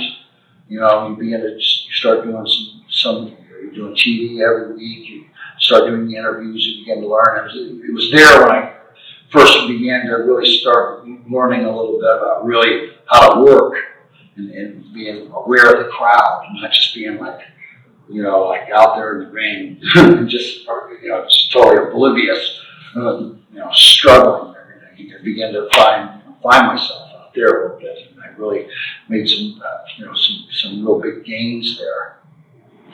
So you mentioned the older days in WWE where Hogan would have been Sterling. So you were around in WWE that day. You want to talk about your first? Well, I did. I came in from that Louisiana territory with a bad shoulder and probably about 220 pounds that I hadn't trained in months, and with no food and no apartment, nowhere to stay. So I came in. Hulk in those days you drove, and back in Memphis we had.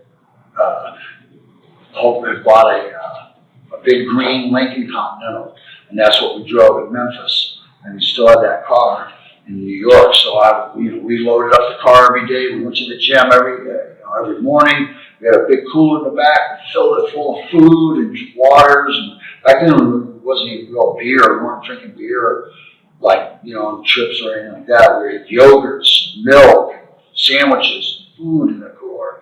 And down there, we drove. We lived in Connecticut, and we drove to Baltimore, to Philly, to Scranton, Pennsylvania, to Harrisburg, to New Hampshire, Portland, Maine.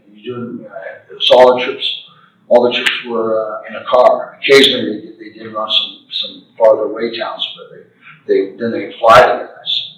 But I was just there at that point, and not really working, just driving. The wheelman for Hulk and recovering, getting back in shape, getting ready. And occasionally somebody wouldn't show up, so they'd throw me into a match. In those days, they used to pay cash every night.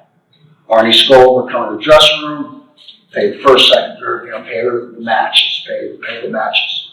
And I remember one night I had Hartford, Connecticut, or Springfield, somewhere. I had worked the first or second match, and had the match came back, and Skoll came in and handed me like $400 or $500.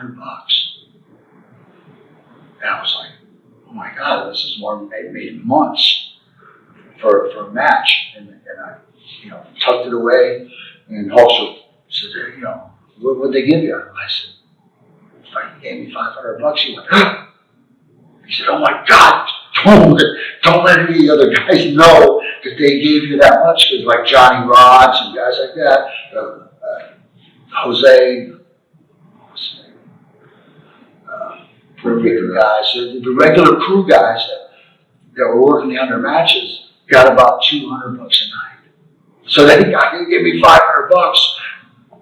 Why, I had no idea, but boom, I was like, oh my God. And then, so once I got back in shape, I think I went to Charlotte, North Carolina for a short stint. And then it was after that, Hulk was working for Vince. He was going to Japan. He got to go to Japan, going back and forth. Sylvester Stallone contacted Hulk by telegram. It was called the office and everything. Wanted him to do that bit in Rocky III. Well, Vince Sr., there was no crossover from the entertainment business, the movies, and they hated wrestling, and wrestling hated them.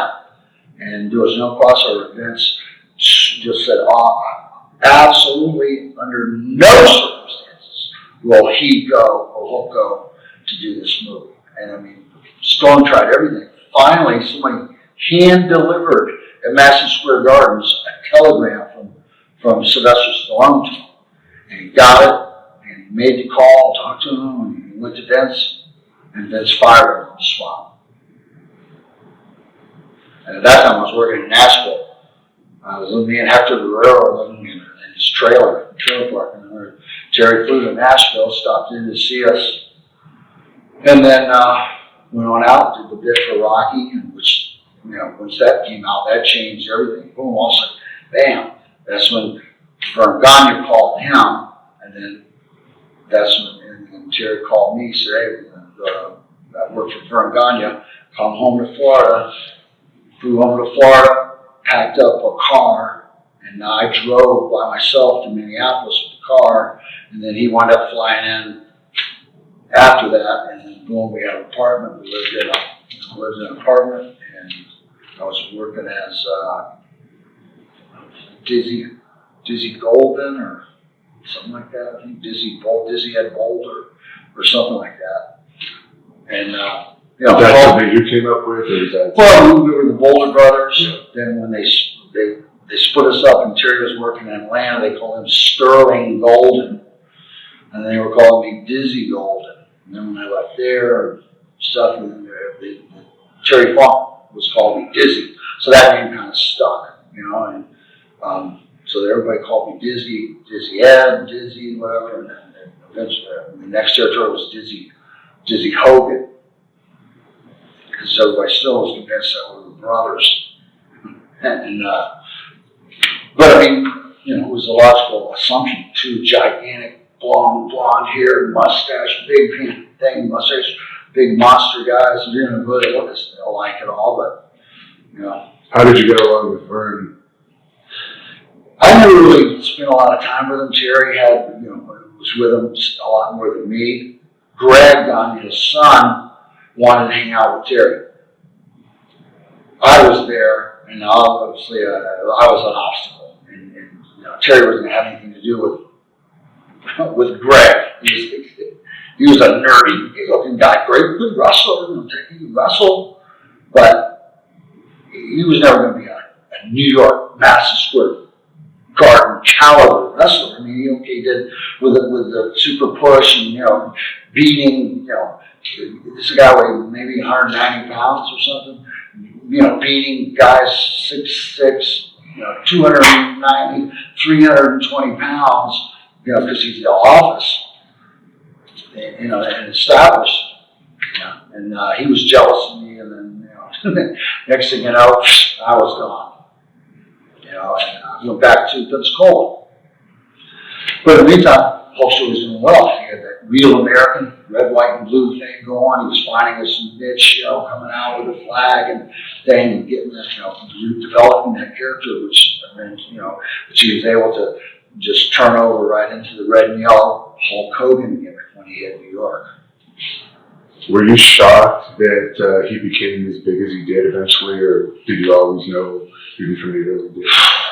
Well, definitely not shocked, but I mean, there's always, everywhere we went, for years and years, there was always an aura about the both of us. Everywhere we went, just, I mean, we took the room over. We walk in the room, we dominated it.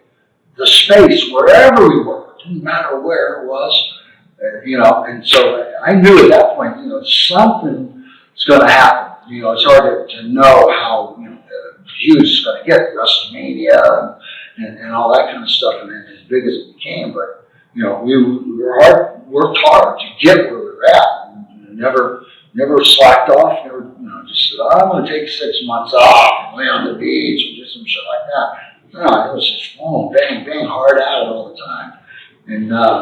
You know, Terry was smart about the business in that way. He you know, he had some help from people and stuff along the way, and he was able to, you know, sharpen that pencil down, hone that persona down, and then, you know, Vern Gagne tried to put him under his thumb. He had, you know, Nick Bucknell was the champion. Hulkster had a deal in Japan. He was going to Japan for 4 weeks. 40,000 cash for every 4 weeks back in 1970 or 1980. 40, 50 grand cash was a lot of money, you know. And Vern basically told him, okay, you're not going to Japan anymore. You're going to be our champion. You're going to make X amount of dollars and blah, blah, blah. And then that's when Ben Sr. died. Cable television was born. Atlanta, Channel 17, WR from New York. And now a channel of TV was going around the whole country. And then that's when Junior jumped right in the thing there and wound up contacting Hulk and said, hey, come to New York and I'll make you a superstar of all superstars. And boom, and that's what he did. Brought him in, wrestled the sheep, boom, boom, boom, over 30 seconds. Boom, dropped the leg on the sheep.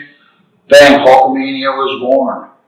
And it was a whole new era, a type of, Terry always had that, he was a musician and and had that charisma and had that ability to get people's attention and keep it. And so he was able to capitalize on that with that type of push that Vince was giving. There was nothing that he couldn't do. Anything he wanted to do, the sky was the limit. And with those kind of tools, it's a little easier to do it. The people are scratching and clawing the thing. Once if you're handed the keys to the safe or to the big vault where all the gold is, and they say go crazy. Well, hey, that's definitely. Then there's nothing standing in your way. You're the only thing standing in your way. And he was smart. And, he ran full charged in there and took advantage of every break that Vince was offering him. And he was smart. And he did better than anybody ever could have. The wildest imagination could have imagined. And it began the era of rock and wrestling. Now musicians, Hollywood, everybody jump back now because we're drawing huge crowds and we got their attention. Now all of a sudden they wanted to get involved with us. And it was a whole new era, MTV, VH1, MTV, Saturday night's main event, Dick Ebersol, NBC, everything, putting us on live TV on Saturday nights just changed the whole way people looked at wrestling. So was it Hogan that brought you into WWE the second time? I was in between. I think I was in between territories. I was in Charlotte. I left Charlotte. Was on my way home. Stopped into Philadelphia where he was wrestling, and because he was in the first 6 months after he beat Sheik, and probably 3 months after he beat Sheik, and he was in the program with Big John Studd. And Big John Studd was supposed to go overseas and wrestle Otto Vance. Otto was like Vern's champion at one time, and he was a European champion, a huge guy, 6'1", 450 pounds, or 420 pounds, or whatever. I mean, and a huge guy. And they needed a substitute to send over to wrestle Otto in his finale of this big tournament. Every year they have a bunch of guys come over to Germany, they tour, and the finale is a big show in Graz, his hometown. He was the mayor of the town. And so they needed somebody to send. They didn't want to send Slaughter, they didn't want to send any of their top guys, because also the whole territory was on fire. Hogan had everything, everybody going nuts. Everywhere there was a show, sold out every night. So Vince didn't want to pull any of his top guys. So Hogan said, well, send Dizzy. So, from God knows why, they did it. So I went over to wrestle Otto, had a hell of a match. People said it was the best match they'd ever seen him at. He wrestled all the biggest guys in the business, but mostly he didn't do much. I was young, smaller, but a lot more agile, a lot more able to do stuff. And at the end of the day, after the match, Otto called Vince and said, if you don't put this kid to work right now, then you're stupid. You know, he's a good hand. So that phone call, basically, they said, as soon as you get back from Austria, come to New York. And we'll figure out something. And so I went, met with Vince, Linda, and Hulkster and I sat down in the office, started cooking up a character. And that's when you came up with Brutus Beefcake. Well, Linda came up with this name, Beefcake. They had Baron Mike Sapona. She was like a top hat and tuxedo look thing. And that's kind of the way she was thinking. A beefcake character, you know, good looking, you know, kind of male stripper kind of like character, but that's not the way they were looking at it, really. And we fished for a name. We went around and round and round and round. And finally, Hulk says, well, Brutus, like Popeye and Brutus. And they were like, yeah. And I was sitting in the room, like right there, and you know, this is 84, very, very beginning of 84. I'd already been in the business 7 years, and now this is going to be my big break in New York, Madison Square Gardens, and eventually going worldwide. And I couldn't even say the word Brutus Beefcake almost without laughing. I mean, it was just ridiculous, crazy, comical, like, oh my God, I was about to cry. I was like, I'm getting my big break. This is it. In the business. And my name is going to be Brutus Beefcake. I said, the people are going to laugh me out of the arena. And I was like, oh, wait, don't worry about it. I got a plan. I got an idea. So, boom. Split, went to Florida. Went to see this guy made clothes for rock and roll bands, made clothes for Cher, made clothes for Jimi Hendrix. Cutting edge guy, way ahead of his time. Made all Hulk's clothes for his bands for years. Sat down, looked at this kind of like male stripper looking beefcake with a bow tie, with these vests, these armbands, all spandex, animal prints, different colors, wild pink, fuchsia, blue, all this stuff. I dropped probably 30 pounds, leaned way out. The last time any of these people saw me, I had long blonde hair and a beard. Shaved that beard off, cut my hair short, just like it is right now, same color, basically just like this. Walked into the office with this outfit on, and Vince fell out of his chair. He says, oh my God, how can this not make money? Because the gimmick was good. And I went to the first TV in Poughkeepsie, New York, showed up real early. The only people there was the agents, Arnie Stoll and some of the guys. I think George Steele was there, maybe Captain Lou. I walked in, introduced myself as Brutus Beefcake. Nobody had a clue. Nobody was privy to this whole gimmick. None of it. Who I was. I sat there for 6 hours in the dressing room. Fuji, all the boys, just sitting in the corner. Yeah, Brutus Beefcake. Finally, George Steele figured it out. He's sitting there staring at me, and he just yells, "Who the fuck are you?" And it's me, Dizzy, because everybody had known me as Dizzy Hogan as Dizzy. And it's like fucking Fuji jumped up out of his chair, because he's the master of all the ribs, and looked at me and went, "You son of a bitch." And he just started chasing me around the dresser, and everybody was cracking up. It was hilarious. Fooled everybody. Nobody had a clue. After that, and at that point, then it was like freaking everybody was all freaking going wild and shit. And then that's when I started going out to the ring and just walking around the ring. And that's how we started it. And you were pretty successful as a singles heel. You wrestled Hogan in numerous main events. How did you end up becoming a tag team after that singles run? Well, I did really well as a single. I mean, everybody who wrestled Hulk during this time period pretty much sold out. But we did have really good matches, which is, that's important too. I mean, we not only were selling out buildings, 20, 25,000 seat arenas weeks in advance, weeks.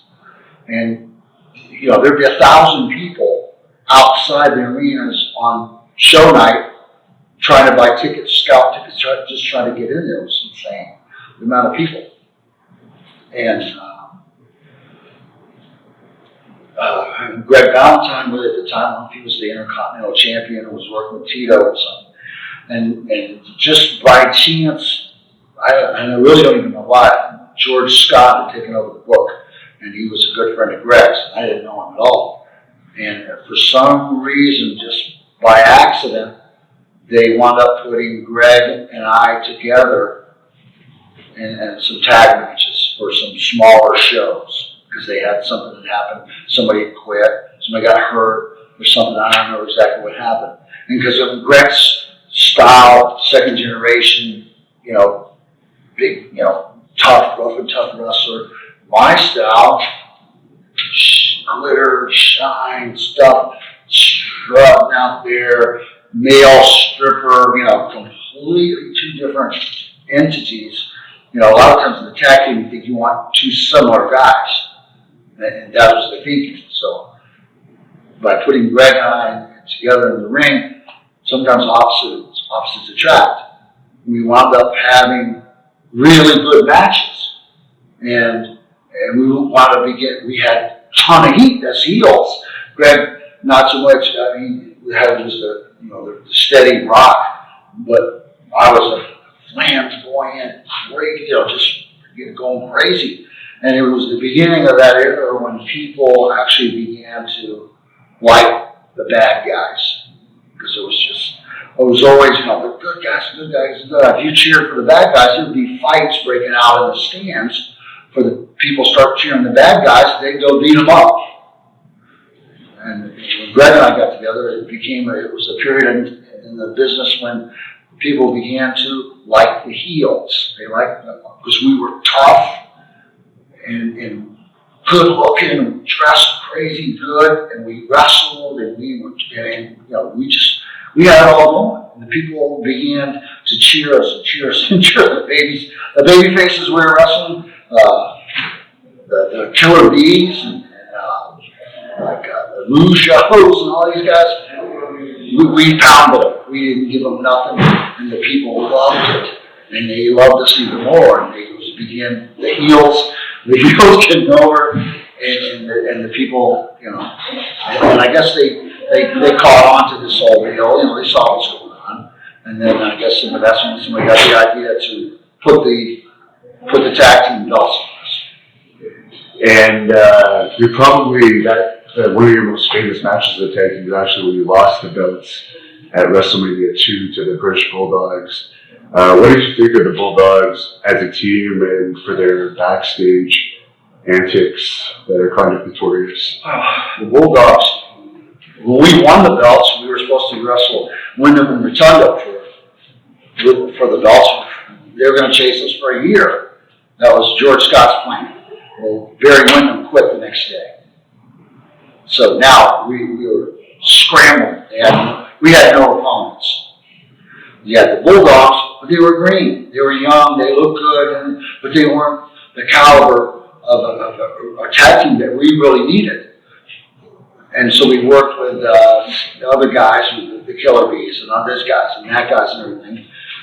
But they saw something in the Bulldogs, so we kind of took them under our wing. We worked with the Bulldogs and brought them along, and really schooled those guys and turned them into a good tag team. But that was still a big mistake. That WrestleMania 2, beating us WrestleMania 2 was a big, huge mistake. The Bulldogs were a good tag team, but they still couldn't talk. You had to have a manager do all the talking. And they weren't ready for the push. And at that time, it was way better to have the heels with the belt, and they could chase us around, beat us every night, but the championships that are on the line, they can get their hands raised every night, a disqualification, whatever it is, and we run out with our tails between our legs, but we got the belts. And it only made people even more want to see us get our asses kicked. And it was about money. This was all that was about money. They put the belts on the Bulldogs, the belts freaking died. Big huge mistake. And you continued teaming with Greg for about a year until Wrestlemania 3, which is when you first, I guess, became the Barber. Do you want to tell us what led to the office deciding to break you guys up and turn you into this guy? They didn't really. George Scott was still probably there, and then they didn't really tell me anything. We began to do some angles and things leading into the WrestleMania, something where Martel and Adrian Adonis were in the ring together, and Adrian was actually my partner, and Martel and Zink or somebody were in the ring. Supposedly Adrian was going to try to cut Martel's hair, but Martel did a quick switch in the corner. Adrian was looking away, and when Adrian came back, started to cut away on. It was me. And then started like a little feud between me and Adrian. Adrian was in a hair match with Piper, had been in an angle with Piper, and had the big blowout. Boom. I go down, help Piper win the match. Piper sends me the Clippers, said, okay, you cut his hair. I had no knowledge of anything really going to happen there. I just, this is what we're doing. Went down there, cut his hair. We had a couple days off after WrestleMania, came back to Rochester, New York, to the War Memorial. Walked in, they handed me this white coat, a little thing with a scissor and a comb in it. I said, now you're the Barber. I said, what do you mean, now I'm the Barber? You're the Barber. I said, fuck, are you crazy? That's bullshit. Brutus Beefcake's on fire. Since when do you change a guy's gimmick who's freaking like a top guy is on fire on the territory? Why would you change it to some crazy thing like the Barber? A hair match is something you do once a year or once in a career.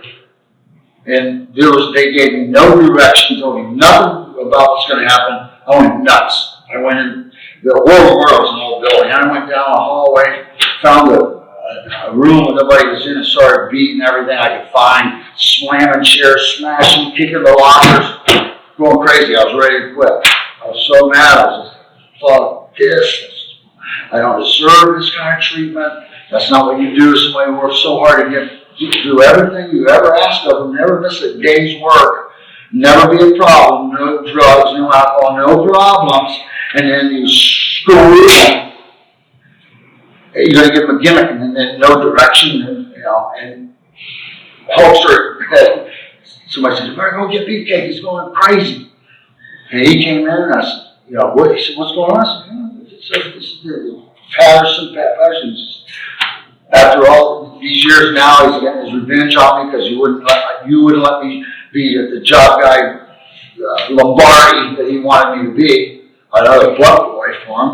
And now they're screwing me. I said, where are we gonna go? Seriously. The Barber thing. All that. A haircut matches, when the guy was leaving the territory, you'd see a U-Haul in the parking lot in the old days in Alabama and the territories. And the guy who was leaving the territory got his haircut, took his wife, got in his U-Haul, and drove down the road.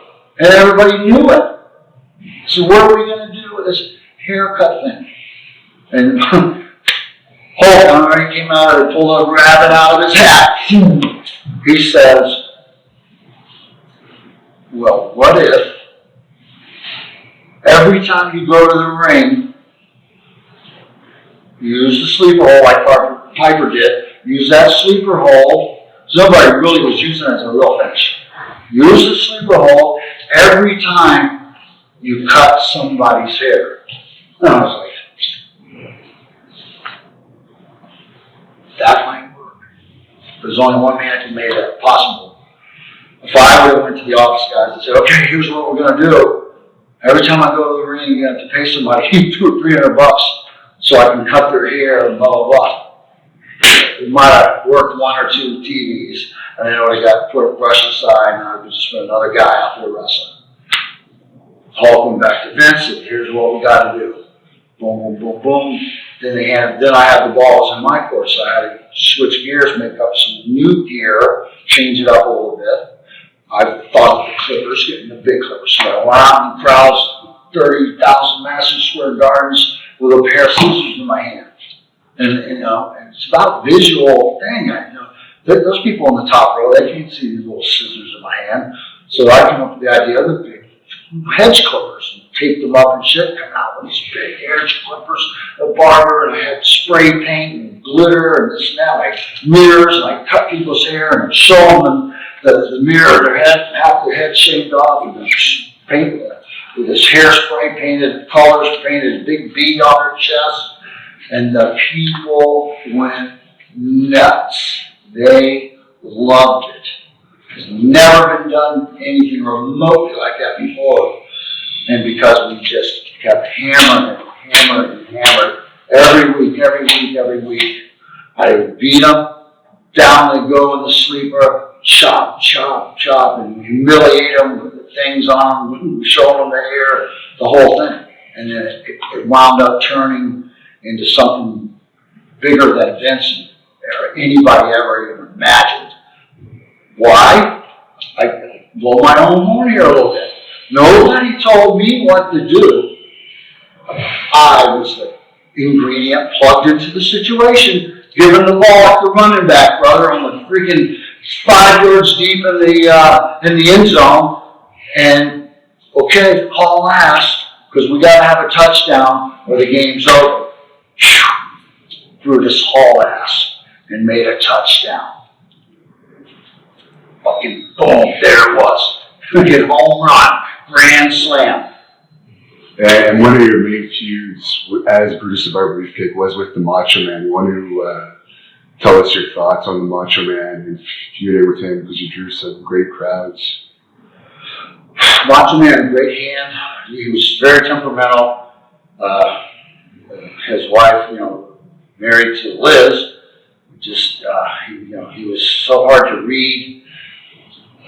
Just very difficult sometimes to work with. What goes a good hand, you just never know what you're going to get with him.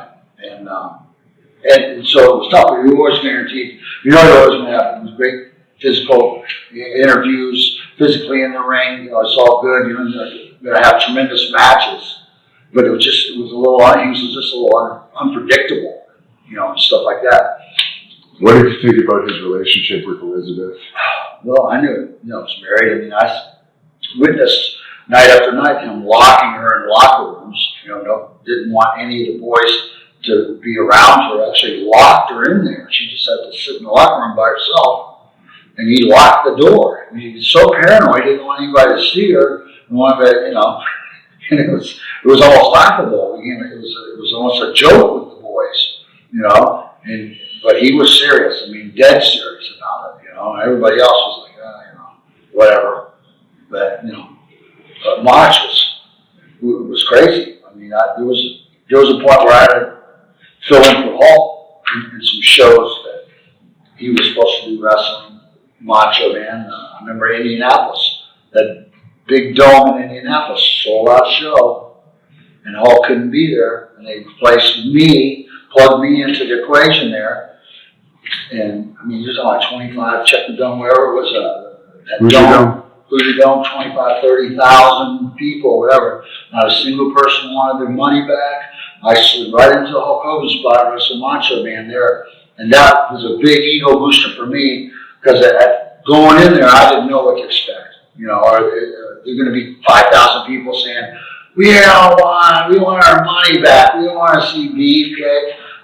I was so hot, things were going so good, the character was on fire, slid right into the spot. On several occasions in different places around the country, wrestled Macho Man, boom, boom, boom, and that was an indicator to them too. Then after that, that's when they pretty much decided to put the Intercontinental belt on me. And Warrior was in the mix at that point. And then... What's your opinion on the Ultimate Warrior? And do you think you could have had a run about the level of his success had they put the title on you and given you that same push? Oh, absolutely. I was going to get the IC belt. It was already, the pay-per-view was all set up. Basically, he threw a temper tantrum, threatened to quit. Vince was looking at him as his new Hulk Hogan, and so changed the whole pay-per-view at the last second to plug in Warrior, beats Honky Tonk in 15 seconds. Ridiculous. You know, I knew the Warrior when he first broke in and came to the territory. Nice guy, good guy. You know, it all went to his head, and he became unreachable. He couldn't interview. He'd be up there going, the skies. Didn't make any sense. He'd blow himself up so bad he could hardly work. Everybody hated working with him. And, it's my opinion that he never even reached the level of success that I had.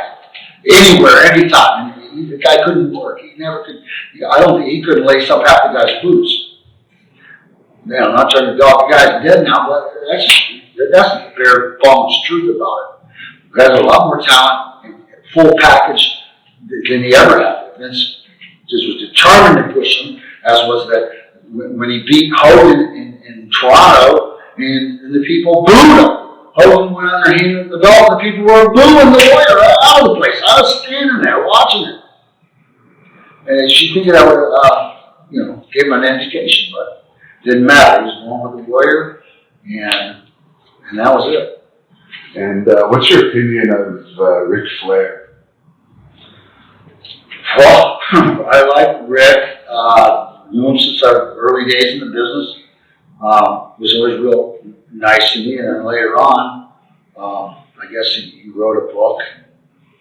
In his book, he said I was Hulk Hogan's lackey, that I didn't deserve a push, that I was just a hang around, and the only reason I got anywhere in the business is because Hulk Hogan made everybody give me a job, and he said this in his book, and I was shocked when somebody came to me and showed me this, and because I never had a problem with Rick, and why, I don't know, he would say these things, because I made my own way as a single wrestler, and then as a tag team, then as a single again, and as a heel and a baby face, so I didn't need anybody to give me anything. I earned it with blood and sweat and tears. Earned it, and at this point, I lost respect for him. I would be cordial and say hi to him, but I lost all respect for him at that point. When a man's going to try to further his career by putting me down, I'd never write a book and say, oh, Devin, geez, whatever. He was really a dick. He's kind of an asshole, and trying to make myself look better by putting you down. I do the opposite. I said, good. Guys like Devin, all the time, what I hand. Unbelievable. I had great matches with these guys. I bring everybody up. Bring yourself up.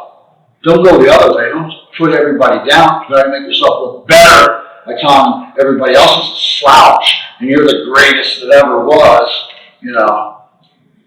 Another guy went to his head, and that's evident now. Hey, did you get along with Bret Hart? Oh, yeah. Spent the night at the Hart home, Stu's house, stayed at Bret's house with his family, spent countless nights with Davey Boy Smith and his family, the Harts, a big part of my life there, the Bulldogs, for many years. And, great people, nice people.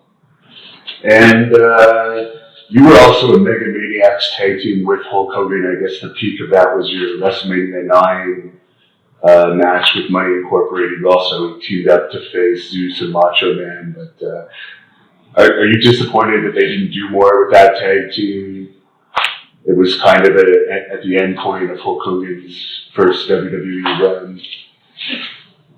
Yeah, there was things. There was so much going on. The office changing there. I think the big Samoan kid, Yoko.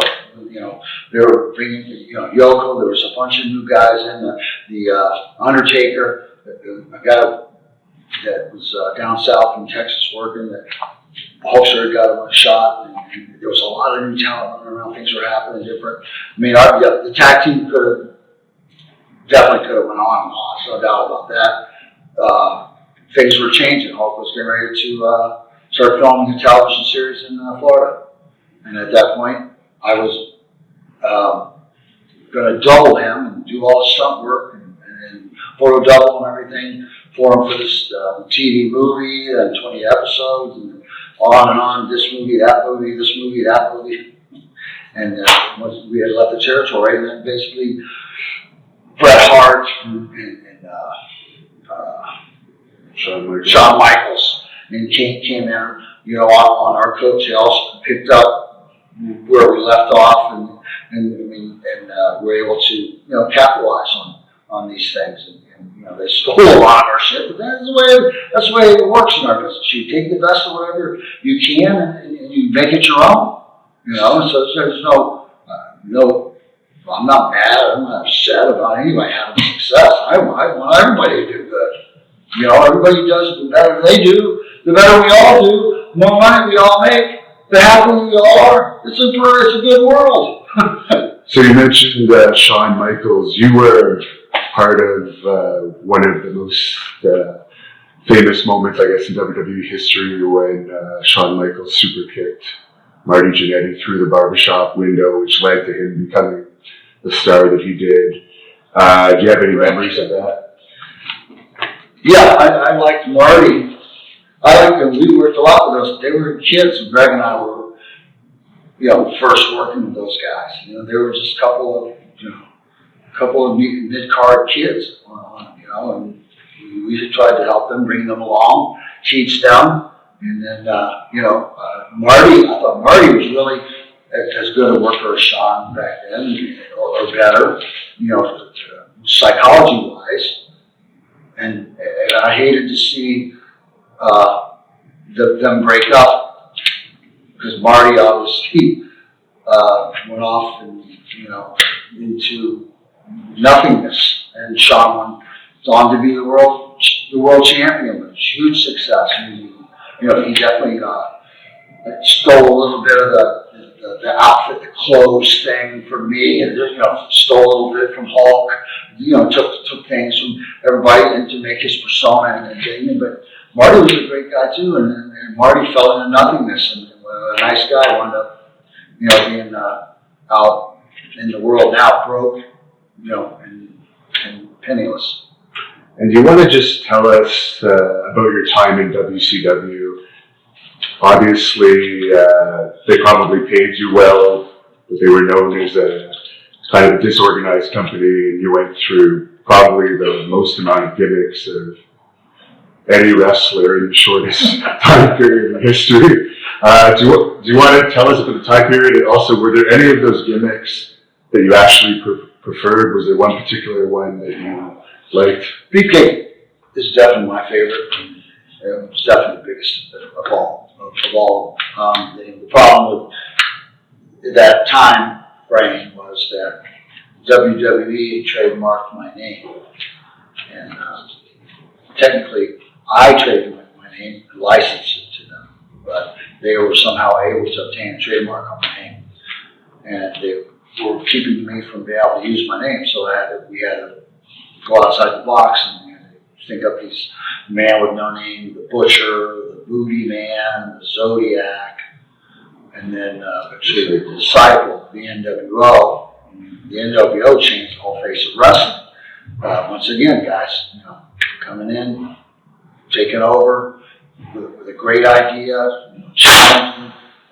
challenging the business, challenging everybody, doing things that nobody ever thought could have been done. I don't think I was really ever used to the potential I could have been used for. There was a lot of things going on there. Guys in the office, people in certain people's ear. Eric Bischoff running the business.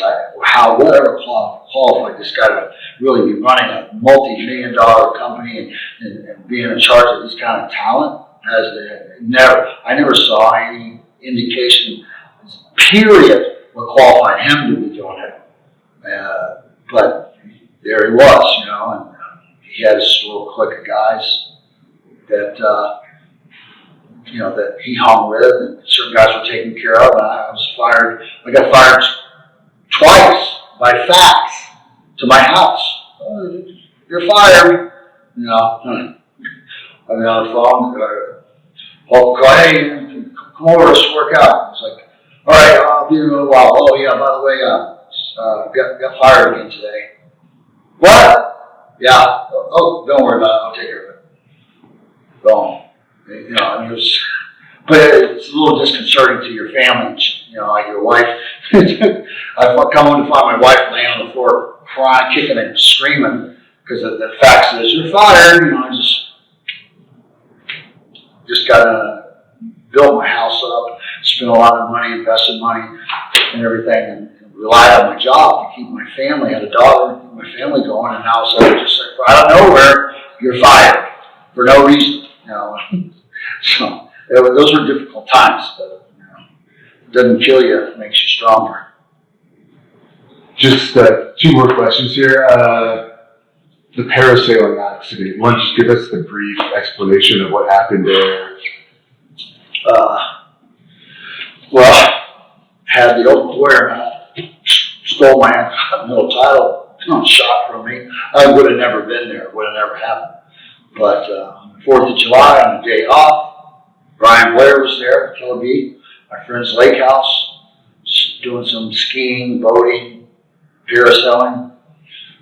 I was in the wrong spot at the wrong instant and was struck in the face by a girl being pulled in the parachute harness. When you're in a parachute harness, your knees are together, you sit in this thing and the parachute here, and you go up in the air.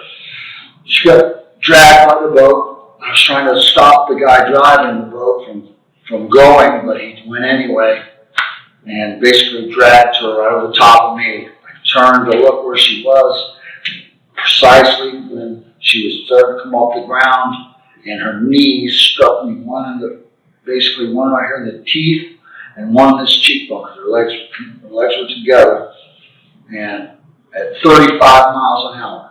And it hit me so hard, it disintegrated my face, structured my face, and put me in critical condition for days, and I never expected to live.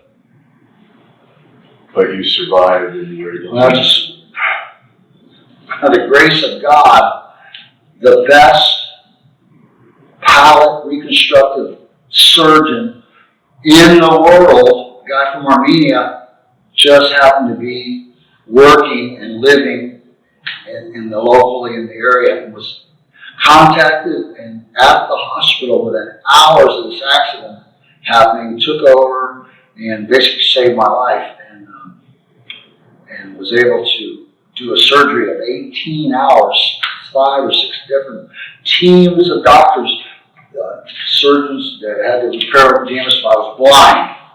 Right. Optic nerve damage, I was blind. The first team of doctors came in, worked for 5 hours, tried to save my vision. And another team of doctors came in, checked about neurological damage, my brain bleeding, was it hemorrhaging. Then another team of doctors came in, the ear, nose, and throat people. My sinus cavities were crushed. Your sinus cavities are like little hollow areas inside of your skull, very delicate. Without being able to look at a 3D rendering of it, you really know what sinus cavities are. They're all throughout your face. And then these people had to come in and figure out a way to rebuild, to remake my sinus cavities. They were all crushed. And this doctor operated with a microscope on his head, took bone from my skull, took that bone and was able, with strips of titanium, super strong very light, very small strips of titanium screws and wire and remake my face. First peeled my face completely off, cut me from ear to ear, peeled my face off from the front, peeled the back. Was able to remake my facial structure around my eye orbs. I don't know what they made my nose out of, but it feels just like my real nose, but my nose was disintegrated. And put it all back together. Jaws wired shut 4 months. My jaws wired, had a steel bolt right through my nose for about a month and a half or 2 months. And somehow they said, never recover, never wrestle again, never ride a motorcycle again, never ski, never do anything. They really didn't expect me to survive, but they said my life as I knew it was over with. I completely was able to come back 100% and prove everything that they had anticipated and expected to happen, and been able to just excel and succeed and be normal, have a life. And they said life as I knew it was over. I could have been in a wheelchair, just with no hope of ever doing anything, getting paralyzed and neck down or whatever. And how do you want to be remembered in the wrestling business? Well, I think, the way I'm remembered now, people the other day talking about on Facebook how Brutus Beefcake's never been pinned in WrestleMania. It's not a bad. Hulk Hogan's been pinned. Everybody else you could name probably has been pinned in WrestleMania. I've never been pinned in WrestleMania. As far as I'm concerned, WWE, I went out on top. Winning a match in WrestleMania 9, so we actually won the belts, but they took the belts away from us, didn't give us the belts, even though we won the match, won the belts. We were leaving the territory, so they took the belts away and made an excuse, said it was a disqualification or something. Didn't matter, but went out on top. And now I'm much better than you asked me than that. And then you went on to do the barbershop, which was pretty cool. And for the absolute final question, do you have a message that you want to tell your fans, and particularly your German fans who are big fans of this channel? Oh, I love Germany. I'm German. I'm German Scottish. So that makes sense. I just want to tell the fans I'm grateful to the McMahon family and that I was given the opportunities that I was given and able to succeed and use the talents that God gave me to become a huge worldwide success. I can go anywhere on this planet and people know me. So that's not a bad thing, and people are nice to me. People don't go, hey, you're an asshole. People come up, oh my God, it's Brutus, the Barber Beefcake, oh my God, and they're excited, and I'm able to reach out to people and change and touch people's lives, millions and millions of people. That's more than I ever dreamed in my wildest imagination that I would ever be able to accomplish. So I think that's pretty cool.